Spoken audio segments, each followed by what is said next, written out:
హాగరు గూర్చి మనం ధ్యానం చేసాం. శారా వద్ద ఉన్న ఐగుప్తీయురాలైన దాసి హాగరును గూర్చి మనం జ్ఞాపకం చేసుకున్నాము. దేవుడు చూచుచున్న దేవుడని ఆమె దేవునికి పేరు పెట్టింది. హాగరును ఎలా దేవుడు చూశాడో, హాగరు యొక్క స్థితిగతులలో దేవుడు తన సహాయాన్ని ఏ విధంగా ఆమెకు అందించాడో ఆ విషయాలన్నీ గడిచిన వారం మనం ధ్యానం చేసుకున్నాం. మీలో అనేక మంది ఆ వాక్యం ద్వారా దీవెన పొందారని మాకు తెలియచేశారు. అందును బట్టి దేవునికి స్తుతులు చెల్లిస్తున్నాం. ఈ దినం కూడా ఆదికాండంలో నుండే మరొక స్త్రీని మనం ధ్యానం చేసుకోబోతున్నాం. But she is a young woman. ఆమె యవనస్తురాలు. ఒక మాటలో చెప్పాలంటే టీనేజ్ గర్ల్ అనమాట. Teenage girl. ఆమె జీవితం గురించి ఒకే ఒక్క అధ్యాయంలో బైబిల్ గ్రంథంలో ప్రస్తావన మనం చూస్తాం. బైబిల్ గ్రంథంలో శారా గురించి మనం గమనించినట్లయితే పాత నిబంధనలో, క్రొత్త నిబంధనలో కూడా ఆమె గురించిన ప్రస్తావనలు అక్కడక్కడ మనం చూస్తూ ఉంటాం. ఎస్తేరు రాణి గురించి మనం ఆలోచిస్తే ఒక కంప్లీట్ బుక్. మరి బైబిల్ గ్రంథంలో పరిశుద్ధాత్మ దేవుడు ఆమెకిచ్చిన ప్రాధాన్యత ఎలాంటిదంటే ఆమె పేరు మీద ఒక పుస్తకాన్ని బైబిల్ గ్రంథంలో ఉంచారు. ఆమె దేవుని యొక్క ఫేవర్ని అంత ఎక్కువగా సంపాదించుకుంది. రానున్న దినాల్లో ఎస్తేరు జీవితాన్ని కూడా మనం ధ్యానం చేయబోతున్నాం. ఒక రూతు జీవితాన్ని మనం ఆలోచించినప్పటికీ ఆమె ఒక మోయాబీరాలు, ఒక అన్యురాలైనప్పటికీ దేవుడు ఆమెను ఆశీర్వదించిన విధానం, దేవుడు ఆమెకి ఇచ్చిన కృప ఎంత గొప్పదంటే ఆమె పేరు మీద ఒక గ్రంథాన్ని పాత నిబంధనలో మనం చూస్తాము. కోర్స్ కొత్త నిబంధన గ్రంథంలో స్త్రీల పేర్ల మీద ఏ పుస్తకం మనకు కనబడదు. స్త్రీలను గురించి అక్కడక్కడ ప్రస్తావించబడ్డం మనం చూస్తాం. అయితే ఈరోజు మనం ధ్యానం చేసుకోబోయే యవనస్తురాలి గురించి పాత నిబంధన గ్రంథంలో కేవలం ఒక్క అధ్యాయంలో మాత్రమే ఆమెను గురించిన ప్రస్తావన చూస్తాం. And we never see her mention in any other book or in any other chapter in the Bible. ఆమె గురించిన ప్రస్తావన కానీ ఆమె యొక్క వివరాలు కానీ ఇంకా బైబిల్ గ్రంథంలో ఎక్కడ కూడా మనం చూడం. ఆదికాండము 34వ అధ్యాయంలో మనం ఈ యవనస్తురాలి గురించి చూస్తాము. ఆమె యాకోబు యొక్క గారాల పట్టి ఏకైక కుమార్తె అయిన దీనా. దీనా జీవితము బైబిల్ గ్రంథంలో ఒక విషాదమైన గాథ, ఒక సాడ్ స్టోరీ అని మనం చెప్పుకోవచ్చు. We can see her life, we can see her as a sexually abused person. ఒక భయంకరమైన కార్యం తన జీవితంలో జరిగింది. ఆమె నష్టపోయింది. గొప్ప నష్టాన్ని అనేక మంది మీదకి తీసుకొచ్చిన ఒక యవనస్తురాలిగా దీనా జీవితాన్ని మనం గమనించవచ్చు. దీనా బ్యాక్గ్రౌండ్ ఒకసారి మనం ఆలోచన చేస్తే యాకోబుకు 2 భార్యలు, 2 ఉపపత్నులు మనందరికీ తెలుసు. లేయా మొదటి భార్య, రెండో భార్య రాహేలు, ఆ తర్వాత బిల్హా, జిల్పా అనే 2 దాసీలు లేక దాసీలు ఉన్నట్లు మనం చూస్తాము. యాకోబుకు తన భార్యలు, ఉపపత్నులు, తన భార్యలు, దాసీలు కలిపి 12 మంది కుమారులను కంటే లేయా ద్వారా యాకోబుకు దేవుడు అనుగ్రహించిన కుమార్తె దీనా. సో 12 మంది మగపిల్లల మధ్యలో ఒక్క ఆడపిల్ల అంటే యూ కెన్ ఇమాజిన్ ఆమెను ఏ లెవెల్లో ప్యాంపర్ చేసుంటారో, ఆమెకు ఎంత గారాబం చేసుంటారో, ఆమెకి ఎంత విలువ ఉంటుంది. ఇప్పుడు చూడండి, ఒక ఇంట్లో చాలామంది ఆడపిల్లల మధ్యలో ఒక మగపిల్లవాడు పుట్టాడంటే వాడికి ఉన్న క్రేజ్ లేకపోతే వాడిని చూసే విధానం డిఫరెంట్గా ఉంటుంది. అదే మరి చాలామంది మగపిల్లల మధ్యలో ఒక ఆడపిల్ల పుట్టినప్పుడు కూడా ఆ ఆడపిల్లకు అదే విధంగా మరి గారాబం కానీ వారిని ప్రేమించే విధానంలో కూడా ఒక ప్రత్యేకత ఖచ్చితంగా కనబడుతుంది. 12 మంది కుమారుల మధ్యలో పుట్టిన కుమార్తె దీనా. యాకోబు దేవుని ద్వారా ఆశీర్వదించబడి మరి తన అన్నను మోసం చేసి, ఏశావును మోసం చేసి ఇస్సాకు, రిబ్కాల వద్ద నుంచి తను పారిపోతాడు. అదంతా మనం లేయా, రాహేలు చరిత్ర గురించి మనం ధ్యానం చేసినప్పుడు ఆ విషయాలన్నీ చూసాం. యాకోబు పద్దనరాములో ఉన్న తన మామ అయిన లాబాన్ ఇంటికి వెళ్ళిపోతాడు. వెళ్ళిన తర్వాత లేయాను, రాహేలును వివాహం చేసుకుంటాడు. తన భార్యల కొరకు మరి భార్య కొరకు కొలువు చేసినట్లు వాక్యంలో మనం చూస్తాం. దేవుడు యాకోబుని ఎంతో ఆశీర్వదించాడు. యాకోబు మోసగాడు, అన్నను మోసం చేశాడు. కానీ ఈ మోసగాడికి ఇంకొక పెద్ద మోసగాడు తగిలాడు. తన మామ అయిన లాబాన్ ఇంకా పెద్ద మోసగాడు. యాకోబు యొక్క జీతాన్ని మరి చాలాసార్లు మారుస్తాడు, యాకోబుని మోసం చేస్తాడు. ఆ తర్వాత యాకోబు ఒకరోజు డిసైడ్ చేసుకుంటాడు, once for all I want to leave to my country. నా తండ్రి ఇంటికి నేను వెళ్ళిపోవాలనుకుంటున్నాను. ఇక ఈ మామ దగ్గర నేను ఉండాలనుకోవడం లేదు. ఆయన నన్ను సరిగ్గా న్యాయంగా నాకు చూడడం లేదు. He is not treating me fairly. నన్ను న్యాయంగా చూడడం లేదు. ఇది వరకు అతని ముఖం లేకపోతే అతని ప్రవర్తన నా పట్ల ఎలా ఉందో ఇప్పుడు అలా లేదు. అతనిలో చాలా మార్పులు వచ్చాయని యాకోబు గ్రహించి తన భార్యలతో మాట్లాడి ప్రయాణం అవుతారు కనాను దేశానికి, తన తండ్రి అయిన ఇస్సాకు వద్దకు. సో ప్రయాణం అయినప్పుడు కనాను దేశానికి సమీపంలో వారు ఉన్నప్పుడు ఆదికాండము 33వ అధ్యాయము 18వ వచనంలో ఒక మాట చూస్తాం. చూడండి, అట్లు యాకోబు పద్దనరాములో నుండి వచ్చిన తరువాత కనాను దేశములో ఉన్న షెకెమను ఊరికి సురక్షితముగా వచ్చి ఆ ఊరి ముందర తన గుడారములు వేసెను. దాదాపు కనాను దేశానికి సమీపంగా వచ్చేస్తారు. అక్కడ వారికి షెకెము అనే ఒక ప్రాంతం కనబడుతుంది. ఆ షెకెము అనే ప్రాంతానికి ఎదురుగా వీరు ఆ ఊరి ముందర గుడారములు వేసుకొని అక్కడ కొంతకాలం టెంపరరీగా అక్కడ ఉన్నట్లు దేవుని వాక్యంలో మనం చూస్తాం. సో, యాకోబు, అతని భార్యలు, అతని దాసీలు, అతని పిల్లలు, అతని పశు సంపద అన్నీ కలిసి ప్రయాణం అయ్యారు. ఇప్పుడు షెకెము అనే ప్రాంతానికి ఎదురుగా ఉన్నారు. ఆ తర్వాత ఏం జరిగిందో చూద్దాం చూడండి. ఆదికాండం 34వ అధ్యాయము 1 వచనం. లేయా యాకోబునకు కనిన కుమార్తె అయిన దీనా ఆ దేశపు కుమార్తెలను చూడవెళ్ళెను. దీనా లేయాకు యాకోబుకు దేవుడిచ్చిన కుమార్తె. ఆ దేశపు కుమార్తెలను చూడడానికి వెళ్ళిందంట. ఈమెకు కలిగిన ఆశ ఏంటంటే, I want to see the land, I want to see the culture of the land. మరి ఏమనుకుందో నాకు తెలీదు.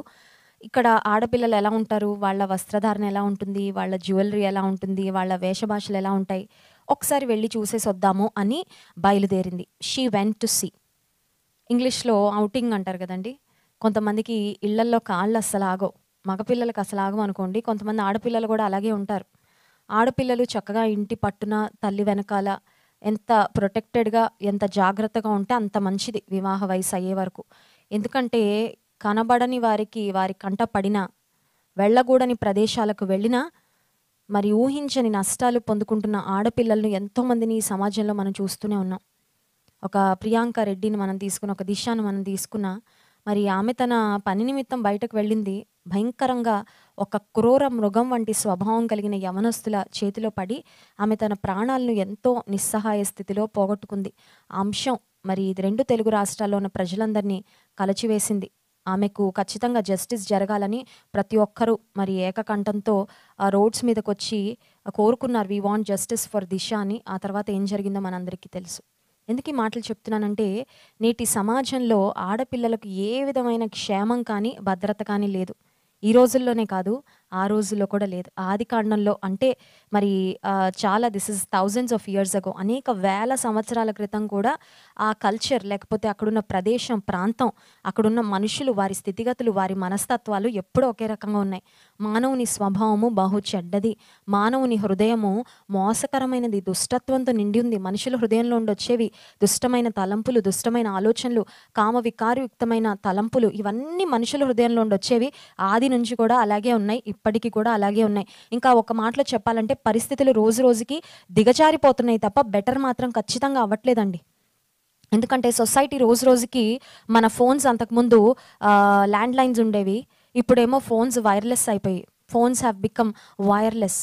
డ్రెస్సెస్ కూడా స్లీవ్లెస్ అయిపోయాయి కదండి. ఈ రోజుల్లో చక్కగా నిండుగా బట్టలు వేసుకుంటున్న స్త్రీలు చాలా తక్కువ మంది కనబడుతున్నారు. ప్రాముఖ్యంగా మరి ఫారిన్ కల్చర్స్కి మనం వెళ్ళినా, లేకపోతే మెట్రోపాలిటన్, కాస్మోపాలిటన్ సిటీస్కి వెళ్ళినా చాలామంది ఎంత ఎక్కువ ఎక్స్పోజింగ్ చేస్తే అంత లేటెస్ట్గా, అంత ట్రెండీగా ఉన్నట్లు అని భావించేవారు కూడా ఈ సమాజంలో మనకు కనబడుతూనే ఉన్నారు. Dresses have become sleeveless. అంతకుముందు వంట చేయాలంటే ఖచ్చితంగా మరి 4 కట్టెలు తీసుకురావాలి, మంట వేయాలి, ఆ పొగ రావాలి, ఆ పొగ వల్ల వంట చేస్తున్న వాళ్ళకి ఇబ్బంది అయిపోతూ ఉండేది, కళ్ళు మండిపోతూ ఉండేవి, ఇల్లంతా లేకపోతే ఇంటి బయటంతా పొగ వాసన వస్తూ ఉండేది. ఈ రోజుల్లో ఆ పొగ లేదు, ఏమీ లేదు. Cooking has become fireless.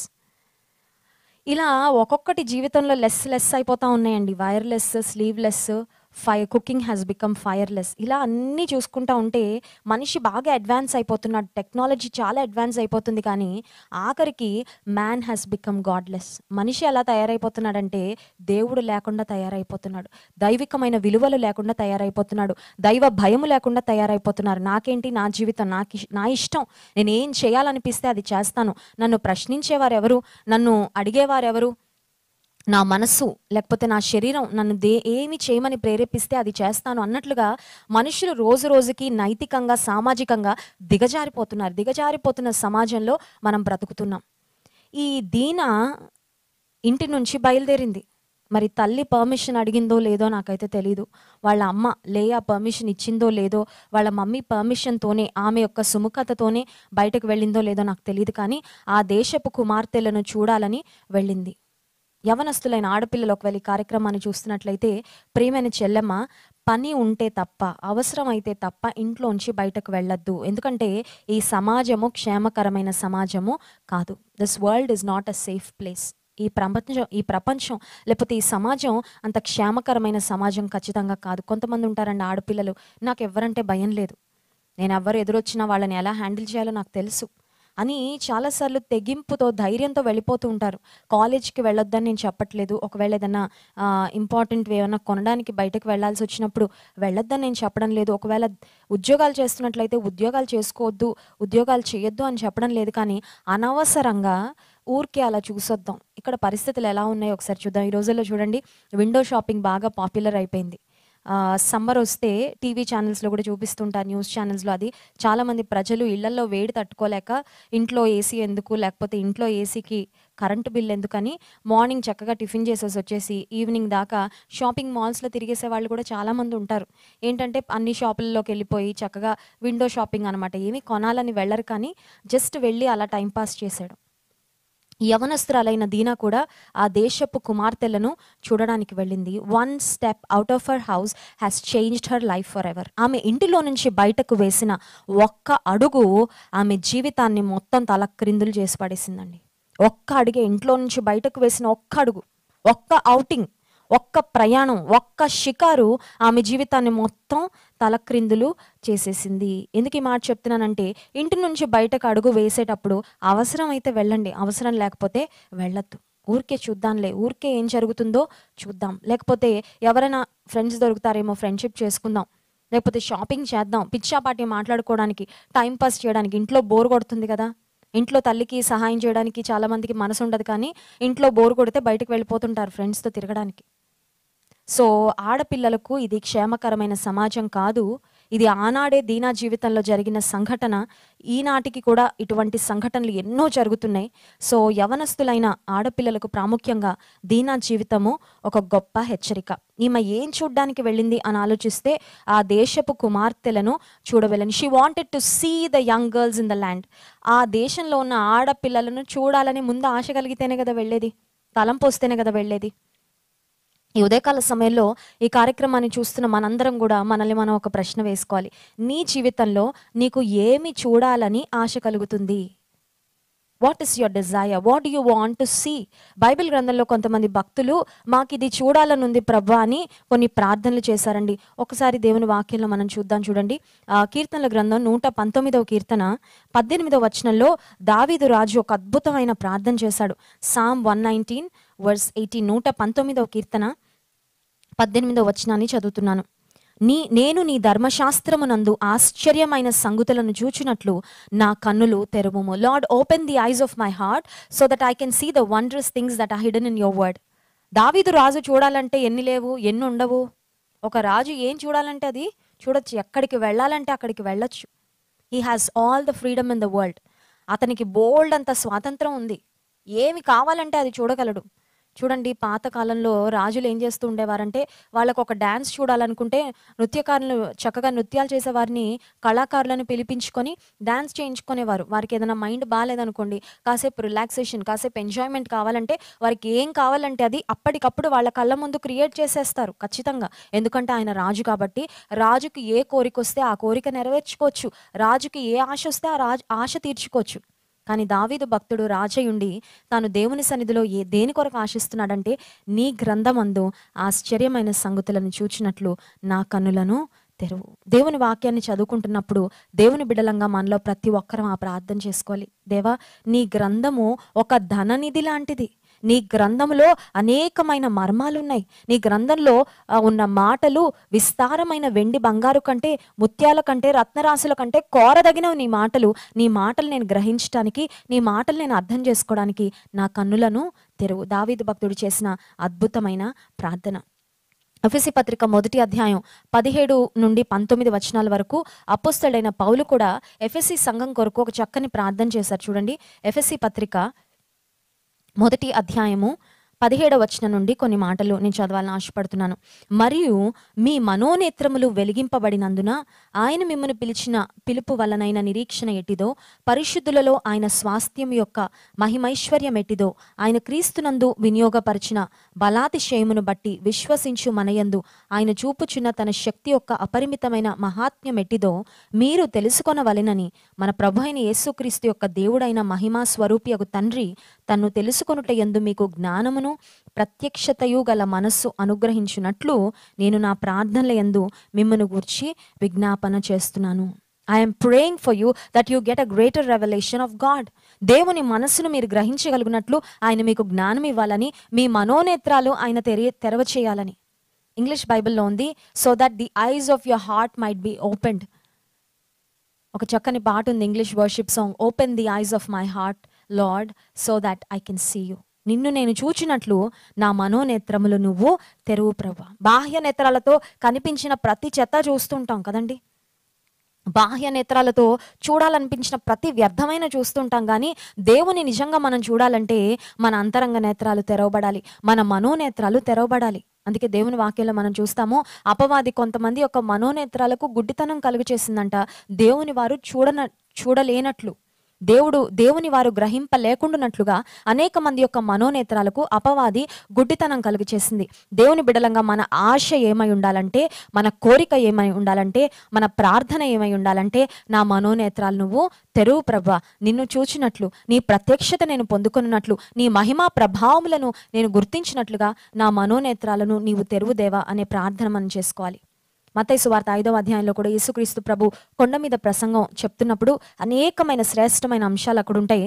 అక్కడ కంటి చూపును గూర్చి చాలా మాటలు స్పష్టంగా యేసయ్య సెలవిచ్చారు. చూడండి, మత్తయి సువార్త 5వ అధ్యాయము 28-29 వచనాలు చదువుకుందాం. మత్తయి సువార్త 5వ అధ్యాయము 28-29 వచనాలు చదువుకుందాం. నేను మీతో చెప్పునదేమనగా, ఒక స్త్రీని మోహపు చూపుతో చూచు ప్రతివాడు అప్పుడే తన హృదయమందు ఆమెతో వ్యభిచారం చేసిన వాడగును. నీ కుడి కన్ను నిన్ను అభ్యంతరపరిచిన ఎడల దాని పెరికి నీ యొద్ద నుండి పారవేయము. నీ దేహమంతయు నరకములో పడవేయబడకుండా నీ అవయవములలో ఒకటి నశించుట నీకు ప్రయోజనకరము కదా. చూపు విషయంలో చాలా చాలా జాగ్రత్తగా ఉండాలి. ఈ రోజుల్లో మనుషుల యొక్క చూపు పాడైపోయింది. చూపు పాడైపోవడం వల్ల మనసు పాడైపోతుంది. మనసు పాడైపోవడం ద్వారా దేహం పాడైపోతుంది. దేహంతో అపవిత్రమైన కార్యాలు చేస్తున్నారు. అనేకమైన నరహత్యలు, అనేకమైన మానభంగాలు ఇవన్నీ ఎందుకు జరుగుతున్నాయంటే సమాజంలో మనిషి కన్ను పాడైపోయింది, మనిషి యొక్క చూపు పాడైపోయింది. యేసుక్రీస్తు ప్రభు చెప్పిన మాట ఏంటంటే, నీకు కళ్ళు రెండు ఉండి ఆ కంటితో నువ్వు చెడ్డ వాటిని చూసి, నువ్వు చూసిన వాటిని బట్టి నువ్వు చెడ్డ పనులు చేస్తూ నీ పాపాన్ని బట్టి నువ్వు నరకంలో వెళ్ళి పడ్డం కంటే, ఆ కన్ను నువ్వు ఊడ తీసేసి ఒక గుడ్డి వ్యక్తిగా బ్రతికి నువ్వు పరలోకానికి వెళ్తే నయం కదా. మనకు తెలుసు కదండి, ఈ లోకంలో మనం ఎన్ని ఫిజికల్ ఇన్ఫర్మిటీస్తో బాధపడినా, ఒకవేళ ఈ లోకంలో కొంతమంది మరి పుట్టుకతో గుడ్డివారు ఉంటారు, కొంతమంది పుట్టుకతో కుంటివారు ఉంటారు, రకరకాల మరి ఆరోగ్య సమస్యలతో, ఫిజికల్ ఛాలెంజెస్తో దివ్యాంగులుగా ఉండేవారు చాలామంది ఉంటూ ఉంటారు. ఈ లోకంలో వారి ప్రయాణం ముగించుకున్న తర్వాత పరలోకానికి వెళ్ళినప్పుడు ఇక్కడ ఉన్న ఫిజికల్ ఛాలెంజెస్ ఏవి పరలోకానికి వెళ్ళాక మనకు ఉండవండి. ఈ మరి మొక్క పోలికలు కానీ, లేకపోతే మన స్కిన్ కలరు, మన హైట్లు, ఇంక ఇలాంటివి ఏమీ ఉండవన్నమాట. ఒక్కసారి మనం ఈ లోకంలో చనిపోయిన తర్వాత ఒకవేళ ఇక్కడ కాళ్ళు రెండు లేని వారైనప్పటికీ పరలోకానికి వెళ్తే వారు యేసుక్రీస్తు ప్రభుని నమ్ముకొని ఆయన యందు విశ్వాసం ఉంచి దేవుని సన్నిధికి వెళ్తే వారికి అక్కడ అవిటితనం అనేది ఉండదు. లేకపోతే ఈ లోకంలో పుట్టుకతో గుడ్డివారిగా పుట్టిన వారు ఈ లోకంలో దేవుని కొరకు బ్రతికి రక్షణ పొంది వారు మరణించిన తర్వాత దేవుని సన్నిధిలో వారు కంటి చూపును కలిగి ఉంటారు. సో యేసుక్రీస్తు ప్రభు చెప్పిన మాట ఏంటంటే, శరీరంలో అన్ని అవయవాలు పెట్టుకొని దేహానికి దీపము కన్ను అనే మాట కూడా చూస్తాం. మత్తయి సువార్త 6వ అధ్యాయం 22వ వచనంలో, దేహమునకు దీపము కన్నే గనుక నీ కన్ను తేటగా ఉండిన ఎడల నీ దేహమంతయు వెలుగుమయమై ఉండును. నీ కన్ను చెడినదైతే నీ దేహమంతయు చీకటిమయమై ఉండును. నీలో ఉన్న వెలుగు చీకటి అయి ఉండిన ఎడల ఆ చీకటి ఎంతో గొప్పది. దేహమునకు దీపము కన్ను. ఎంత శ్రేష్టమైన మాట చూడండి. ఇంటికి దీపం ముఖ్యం కదా, ఇంటికి దీపం ముఖ్యం. ఈ రోజుల్లో అంటే ఈ లైట్స్ ఇవన్నీ వచ్చేసాయి, కానీ బైబిల్ గ్రంథం రాయబడిన సమయంలో అప్పటికి ఎలక్ట్రిసిటీ లేకపోతే ఈ బల్బ్స్, ఈ రకరకాల లైటింగ్స్ ఇవి ఏమీ లేవండి. అప్పట్లో ఇంట్లో వెలుగు ఉంది అంటే దీపం ఉంటేనే ఇంటికి వెలుగు. ఇంటికి వెలుగు ఇల్లాలు అంటారు కదా, ఇంటికి వెలుగేమో ఇల్లాలు. ఆ ఇల్లాలికి దీపం ఎవరు? ఇంటికి దీపం ఇల్లాలు. ఇల్లాలికి దీపం ఏంటంట? యేసుప్రభు చెప్తున్న మాట కన్ను. ప్రతి వ్యక్తికి దీపం ఏంటంటే కన్నే. దేహమునకు దీపము కన్ను. మరి ఆ కంటి విషయంలో మనం ఎంత జాగ్రత్తగా ఉండాలి? కంటితో అపవిత్రమైనవి చూస్తూ ఉంటే, కంటితో దేవునికి ఇష్టం లేనివి మనం చూస్తున్నట్లయితే దేహమంతా చీకటిమయం అయిపోతుంది. దీపం ఎలా అయితే ఆరిపోతే ఆ ఇల్లంతా మరి అంధకారం అయిపోతుందో, అదేవిధంగా కన్ను గనక పాపంతో నిండిన కన్ను అయిపోతే, ఈ కన్ను గనక అపవిత్రమైన వాటిని చూడ్డానికి అలవాటు పడిన కన్నుగా మారిపోతే దేహమంతా కూడా చీకటిమయం అయిపోతుందని యేసుక్రీస్తు ప్రభువారు హెచ్చరించారు. దీనా జీవితాన్ని మనం ఆలోచన చేసినట్లయితే షీ వాంటెడ్ టు సీ, చూద్దాం అనుకుంది. ఈ రోజుల్లో చూడడానికి ఎక్కడికి వెళ్ళక్కర్లేదండి. ఇంట్లో కూర్చొని మనం ఉన్న ప్రదేశం నుంచి ఒక్క ఇంచ్ కూడా కదలకుండా నీ అరచేత్తో మొత్తం ప్రపంచం అంతా తిరిగి వచ్చేయచ్చు. ప్రపంచంలో ఉన్న దుష్టత్వం, ప్రపంచంలో ఉన్న భయంకరమైన దృశ్యాలన్నీ సెల్ ఫోన్లో మనం చూసేయచ్చు. ఈ సెల్ ఫోన్లో భయంకరమైన వాటిని చూసి ఎంతమంది జీవితాలు పాడు చేసుకుంటున్నారు, ఎన్ని కుటుంబాలు విచ్ఛిన్నం అయిపోతున్నాయి. చాలామంది మరి పోర్నోగ్రఫీకి అలవాటు పడిపోయి ఇంట్లో కుటుంబ బంధంలో లేకపోతే తమ వివాహ బంధంలో కూడా సంతోషంగా ఉండలేక డివోర్స్ మరి చేసుకుంటున్న కుటుంబాలు కూడా ఎన్నో ఉంటున్నాయి ఈ సమాజంలో. చాలామంది యవ్వనస్తులు ఆ భయంకరమైన దృశ్యాలు వీటిని అన్నింటినీ చూడడానికి అలవాటు పడిపోయి ఏ ఒక్కరిని కూడా పరిశుద్ధమైన దృష్టితో చూడలేకపోతున్నారు. ఒక అక్కని సరిగ్గా చూడలేకపోతున్నారు, ఒక చెల్లిని సరిగ్గా చూడలేకపోతున్నారు, ఒక ఆంటీని, ఒక తల్లితో సమానమైన స్త్రీని కూడా మరి సరిగ్గా చూడలేకపోతున్నారు. కారణం ఏంటంటే కన్ను చీకటిమయం అయిపోవడం వల్ల దేహమంతా చీకటిమయం అయిపోతుంది. కనుక ఈ కార్యక్రమాన్ని చూస్తున్న యవ్వన బిడ్డలు ప్రాముఖ్యంగా గుర్తుపెట్టుకోవాల్సింది ఏంటంటే దేవుడు నీకు 2 కళ్ళు ఇచ్చాడు, మంచిదే. ఆ కంటిలో చక్కని కంటి చూపునిచ్చాడు, మంచిదే. కళ్ళుండి కంటి చూపు లేని వారు చాలా మంది ఉన్నారు. But God has blessed you, he has given you 2 eyes. Why? Israel దేశం మేము ధన్య చిన్న పాపప్పుడు I think when she was 1 year old మేము ఫ్యామిలీగా వెళ్ళినప్పుడు బీచ్ ప్రాంతానికి I think we went to the dead sea ఏరియాకి వెళ్తున్నప్పుడు మా బస్లో ఉన్న కోచ్ గైడ్ ఎవరైతే ఉంటారో, ఆఫ్ కోర్స్ వెస్లీ గారు అన్నీ ఎక్స్ప్లెయిన్ చేస్తూ ఉండేవారు. బట్ అక్కడ లోకల్గా ఒక గైడ్ మాతో ఉండేవారు అనమాట.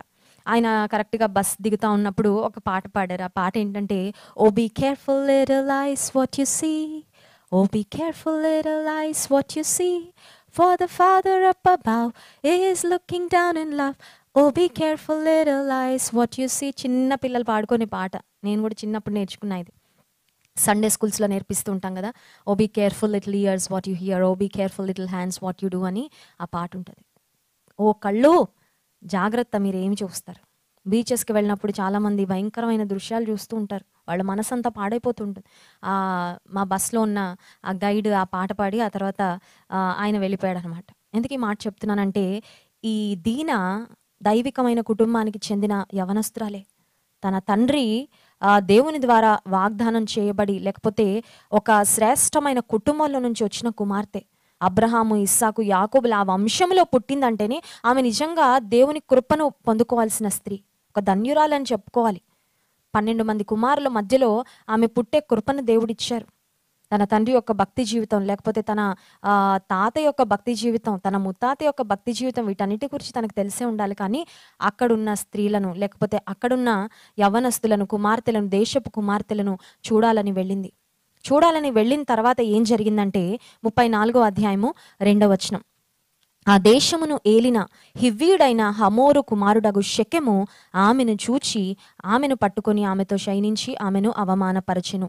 సో షెకెము అనే ప్రాంతానికి ఎదురుగా వీరు గుడారములు వేసుకున్నారనే మాట మనం చూసాము. సో షెకెము అనే ప్రాంతాన్ని హివ్వీయుల రాజైన హమోరు అనే వ్యక్తి పరిపాలిస్తున్నాడు. ఆ రాజుకు ఒక కొడుకున్నాడు, ఆ కొడుకు పేరు కూడా షెకెమే. సో షెకెము అనే ఈ యవనస్తుడు, హీఈస్ ద ప్రిన్స్, రాజకుమారుడు అంటే వాళ్ళ పరిస్థితి ఎలా ఉంటుంది? ఆశించినవన్నీ వాడికి రావాలి, వాళ్ళ కాళ్ళ దగ్గరికి రావాలి, వారు కోరుకున్నవి ఖచ్చితంగా ఏ విధంగా అయినా సంపాదించుకుంటారు. ఎందుకంటే రాజకుమారుడు కాబట్టి. I can have who I want, నేను ఎవరిని కోరుకుంటే వాళ్ళు నా స్వంతం కావాలి అనే మనస్తత్వం ఉన్న రాజకుమారుడు షెకెము. ఈ షెకెము ఈమెను చూశాడంట, ఆ తర్వాత ఈమెను పాడు చేశాడు. ఆ తర్వాత ఏం జరిగిందంటే ఆమెను అవమానపరిచాడు. 3వ వచనం, అతని మనస్సు యాకోబు కుమార్తె అయిన దీనా మీదనే ఉండెను. అతడు ఆ చిన్నదాన్ని ప్రేమించి ఆమెతో ప్రీతిగా మాట్లాడి ఈ చిన్నదాన్ని నాకు పెళ్లి చేయమని తన తండ్రి అయిన హమోరును అడిగెను. సో ఆ యవనస్తుడు డిసైడ్ అయిపోయాడు ఏమనంటే ఈ యవనస్తురాల్ని లేకపోతే దీనాన్ని పెళ్లి చేసుకోవాలనుకున్నాడు. ఆమెను పాడు చేశాడు, అవమానపరిచాడు. ఆ తర్వాత తన తండ్రిని పర్మిషన్ అడిగాడు, వాళ్ళ డాడీ ఓకే అన్నాడు. ఆ తర్వాత యాకోబు దగ్గరకు వచ్చాడు, మీ కుమార్తెను నాకు ఇచ్చి పెళ్లి చేయమని అడిగాడు. యాకోబును వచ్చి పర్మిషన్ అడిగినప్పుడు యాకోబు కుమారులు ఎవరు అక్కడ లేరు. యాకోబు కొంచెం పెద్దవాడు కదా, ఇమీడియట్గా ఏమీ రియాక్ట్ అవ్వలేదు, అంతా విన్నాడు జాగ్రత్తగా. ఇక్కడ ఏం జరిగిందని మనం ఆలోచిస్తే ఈమె ఎవరినో చూడాలని వెళ్ళింది కానీ ఎవరో ఏమని చూసేశారు. దీనా ఆ దేశపు కుమార్తెలను చూడాలని వెళ్ళింది, కానీ ఎవరు చూడకూడదో వారి కంట పడింది. ఒక రకంగా చెప్పాలంటే she invited evil into her life. ఆమె జీవితంలో ఒక నష్టాన్ని స్వాగతించుకుంది. ఆమె జీవితంలో ఒక భయంకరమైన ఇబ్బందికరమైన పరిస్థితి దాపురించడానికి ఆమె ఇంట్లో నుంచి బయటకు వేసిన ఒక అడుగు కారణమైంది అనే మాట మనం గ్రహించాలి. ఒక దైవజనుడు ఏమన్నాడంటే, Dinah didn't go out of her home to see but she went to be seen అన్నాడు. అది కూడా నిజమే అనిపిస్తుంది. ఈ రోజుల్లో యవ్వనస్తులందరూ ఎలా ఉంటున్నారంటే, నన్ను ఎంతమంది చూస్తే అంత మంచిది అనుకుంటున్నారు. నన్ను ఎంతమందిని చూస్తే నాకు అంత గ్రేట్‌గా అనిపిస్తది అనుకుంటున్నారు. కాదా అండి? ఈ ఆలోచన, ఈ స్వభావం కనపడడం లేదా నేటి తరం యవ్వనస్తులందరిలో? అందంగా తయారయ్యి, నా అందాన్ని ఒలకబోసి 10 మంది నన్ను చూసి, అబ్బా! వావ్! సూపర్బ్! అందరూ నా ఫ్యాన్స్ అయిపోవాలనుకుంటున్నారు. కరెక్టే. నీకు దేవుడు అందం ఇచ్చింది దేని కొరకు? నీకు దేవుడు సౌందర్యాన్ని ఇచ్చింది దేని కొరకు? అనవసరమైన వారందరికీ చూపించటానికా? లేకపోతే అనవసరమైన వారందరినీ మరి వారందరి కంట పడ్డానికా? కొంతమంది దేవుడు వారికిచ్చిన అందాన్ని, వారికిచ్చిన సౌందర్యాన్ని, వారికిచ్చిన పరిస్థితులను ఇతరులను పాపంలోకి లాగడానికి ఉపయోగించుకుంటున్న యవ్వనస్తులందరూ కూడా చాలా మంది కనబడుతూ ఉంటారు సమాజంలో. దేవుడు నీకు సౌందర్యాన్ని ఇచ్చాడంటే ఆయనను మహిమపరచడానికి వాడుకో. It is not to exhibit to the world. You don't have to exhibit your beauty to the world. నీకు వివాహం అయిన తర్వాత, వివాహం అయ్యే వయసు వరకు, దేవుని చిత్తము నీ జీవితంలో బయలుపరచబడే వరకు ఆగు. దేవుని కృపలో ఆయన చేతి కింద దాగి ఉండు. అది నీకు క్షేమం. ఈమె బయటకు వెళ్ళింది, పెద్ద ప్రమాదం ఆమె కొరకు పొంచి ఉంది అనే విషయాన్ని యవనస్తురాలు మర్చిపోయింది. చాలాసార్లు మరి యవనస్తురాండ్రు సోషల్ మీడియాలో వాళ్ళ ఫొటోస్ రకరకాల పోజులు పెడతా ఉంటారు. చాలా అనవసరమైన ట్రబుల్ని ఇన్వైట్ చేస్తూ ఉంటారు చాలామంది. అనవసరమైన వాడు ఎవడి కన్ను నీ మీద పడకూడదో వాడి కన్ను పడ్డాక ఈ శకుములాగా, హమోరు కుమారుడైన శకున్లాగా ఆమె నా సొంతం అయ్యేదాకా నేను వదలనని మరి భీష్మించుకొని కూర్చున్నాడు అనుకోండి, పరిస్థితి ఏంటి? వాడెవడో తెలీదు, వాడి ఫ్యామిలీ బ్యాక్గ్రౌండ్ ఏంటో, వాడెంత దుర్మార్గుడో, ఎంత నీచుడో, వాడిలో ఎలాంటి మరి క్రూరమైన తోడేలు వంటి స్వభావం ఉందో నీకు తెలీదు. నువ్వేదో నీ అందాన్ని చూపించేసుకుందాం, బోల్డ్ అంతమంది ఫ్యాన్స్ తయారైపోతారని అప్లోడ్ చేసేస్తున్నావు. మంచిదే. ఎవరి కన్ను పడకూడదో వారి కన్ను పడ్డ తర్వాత వారు నిన్న they will start chasing you. It's not going to be easy. చూడండి, చాలామంది యవ్వనస్తుల గురించి న్యూస్ పేపర్స్లో చదువుతున్నప్పుడు చాలా బాధేస్తూ ఉంటుంది. పలానా అమ్మాయి యాసిడ్ అటాక్ గురైంది, పలానా యవ్వనస్తుడు బైక్ మీద వచ్చాడు, ఆమె మీద యాసిడ్ దాడి చేశాడు. యాసిడ్ అటాక్ సర్వైవర్స్ వీడియోస్ కొన్నిసార్లు నేను చూస్తూ ఉంటాను. I feel so bad for them. వాళ్ళని చూస్తూ ఉంటే ఆ scars they are going to stay with them for the rest of their life కదండి. ఇప్పుడు ఏదైనా చిన్నది కాలిందనుకోండి, చిన్న గాయం అయితే ఆ పైన అది స్కార్ ఉంటుంది, కొన్ని రోజుల తర్వాత మచ్చ మానిపోతుంది. But imagine acid attack survivors మచ్చలు లేకపోతే వాళ్ళ స్కిన్ అంతా బర్న్ అయిపోయి జీవితకాలం అంతా మల్టిపుల్ ప్లాస్టిక్ సర్జరీస్ చేయించుకొని అయినప్పటికీ ఆ ముందున్న రూపం, ముందున్న పరిస్థితి వారికి రాదు కదా. The process is so painful. ఒక యవనస్తురాలి ఇంటర్వ్యూ నేను చూశాను. She an acid attack survivor. ఆమె బాయ్ ఫ్రెండ్ స్టార్టింగ్లో అనుకుంది, మంచి అబ్బాయి, నన్ను ప్రేమించేవారు ఎవరో ఒకళ్ళు ఉండాలి కదా, ఎవరి ప్రేమకు నోచుకోకుండా ఈ బతికెందుకు అనుకొని ఎవడో ఒకడు తగిలితే చక్కగా ఫ్రెండ్షిప్ చేస్తుంది. ఆ తర్వాత వాడి అసలు రూపం బయటపడింది. వాడి మరి కంట్రోలింగ్ నేచర్, వాడి స్వభావం అంతా తెలుసుకున్న తర్వాత షీ స్టార్టెడ్ అవాయిడింగ్ హిమ్. ఇతను నాకు కరెక్ట్ కాదు, ఇతన్ని నేను ఎంత దూరం పెడితే అంత మంచిది అనుకొని అవాయిడ్ చేస్తున్న అప్పటి నుంచి అతనిలో ఏంటంటే ఒక రకమైన ప్రతీకారేచ్ఛ. ఈమెని ఎలాగైనా నేను కంట్రోల్ చేయాలి, నా సొంతం అవ్వాలి, ఇంకా ఎవరి సొంతం కాకూడదని ఒకరోజు యాసిడ్ తీసుకొని వచ్చి డోర్ నాక్ చేశాడు. యాసిడ్ పట్టుకొని వస్తాడని ఎవరు ఎక్స్పెక్ట్ చేస్తారు? డోర్ తీసింది, వెంటనే యాసిడ్ అటాక్ జరిగిన తర్వాత ఈవెన్ అంబులెన్స్కి ఫోన్ చేసి 911, యూఎస్లో నంబర్ 911 అనమాట, ఆ నంబర్కి కాల్ చేయడానికి కూడా ఆమెకు చాలా టైం పట్టింది. ఎందుకంటే షాక్లో ఉంది, మొత్తం మొహం అంతా పడిపోయింది యాసిడ్. ఆ స్కిన్ బర్న్ అయిపోతూ ఉంటే ఆ మాటలో వర్ణించలేదంట ఆ బాధ. అలా ఉండి మరి 911కి కాల్ చేయడం, ఎమర్జెన్సీ, తన దగ్గరికి అంబులెన్స్ రావడం, తినని తీసుకొని వెళ్ళడం, ఆ తర్వాత మల్టిపుల్ సర్జరీస్, అసలు బ్రతకరం అనుకుంది, ఫైనలీ బ్రతుకుతుంది. She's a survivor. అయితే ఆమె ఏమంటదంటే, అతను నా చర్మాన్ని కాల్చగలిగాడు కానీ నా లోపల ఉన్న స్పిరిట్ని, నా హృదయాన్ని కాల్చలేకపోయాడు. I know who I am on the inside. బయట నా జీవితాన్ని ఏదో నాశనం చేయాలనుకున్నాడు కానీ దేవుడు నాలో ఉన్నాడు, నాతో ఉన్నాడు కాబట్టి నేను ఆ ఇన్సిడెంట్ జరిగినప్పటి నుంచి ఐవ్ లెర్న్డ్ అ లెసన్. నా జీవితంలో ఏ స్టెప్ తీసుకున్నా దైవికమైన నిర్ణయాలు తీసుకొని ముందుకు వెళ్ళాలని నేను ఒక గొప్ప పాఠం నేర్చుకున్నాను. ఇంక నుంచి ఇంకా జాగ్రత్తగా దేవుని చిత్తానుసారంగా ప్రతి అడుగు వేయాలనుకుంటున్నానని ఆ యవనస్తురాలు తన ఇంటర్వ్యూలో చెప్పిందనమాట. ఎందుకు ఈ మాట చెప్తున్నానంటే ఎవరినో చూడాలని వెళ్ళింది, ఎవరు చూడకూడదో వారు చూశారు. చూసిన తర్వాత ఏమి జరగకూడదో తన జీవితంలో జరిగింది. ఇవన్నీ మరి ఇంకా చెప్పుకుంటూ పోతే చాలా టైం పట్టేస్తుంది. I want to quickly move on. ఇంకా చాలా అంశాలు ఉన్నాయి కాబట్టి ముందుకు వెళ్ళిపోవాలని ఆశపడుతున్నాను. 1 యోహాను పత్రిక 2వ అధ్యాయంలో లోకంలో ఉన్నదంతయు శరీరాశయు, నేత్రాశయు, జీవపు డంబమును అనే మాట వ్రాయబడింది. లస్ట్ ఆఫ్ ది ఐ అనే మాట ఉంటుంది. కన్ను ఏమి చూడాలనిపిస్తే అది చూసారంటే ఖచ్చితంగా ప్రమాదమే. ఆ తర్వాత మనం గతంలో హవ్వను గురించి కూడా ధ్యానం చేసాము. బైబిల్ గ్రంథంలో మొట్టమొదటి స్త్రీ, ఆమె కూడా ఆ పండును చూసినప్పుడంట ఆహారమునకు మంచిదియు కన్నులకు అందమైనదిగా కనబడింది. స్త్రీలకి బాగా సెలక్షన్ ఎక్కువ కదండి. కొంతమంది చూడండి షాప్కి వెళ్ళి 100 చీరలు వేయించుకొని కానీ ఒక చీర సెలెక్ట్ చేసుకోరు. అబ్బో ఎన్ని చూడాలో, ద వెరీ బెస్ట్, అబ్బా ఇంకింతకంటే ఇంకోటి లేదన్నట్లు సెలెక్ట్ చేసుకోవాలనుకుంటూ ఉంటాం కొన్నిసార్లు.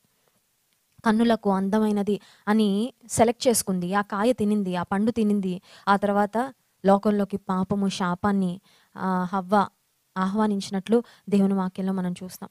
సరే, హమోరు కుమారుడైన షెకెము దీనాను పాడు చేసిన తర్వాత ఏం జరిగిందంటే 7వ వచనం, యాకోబు కుమారులు ఆ సంగతి విని పొలములో నుండి వచ్చిరి. అతడు యాకోబు కుమార్తెతో శయనించి ఇశ్రాయేలు జనములో అవమానకరమైన కార్యము చేసెను.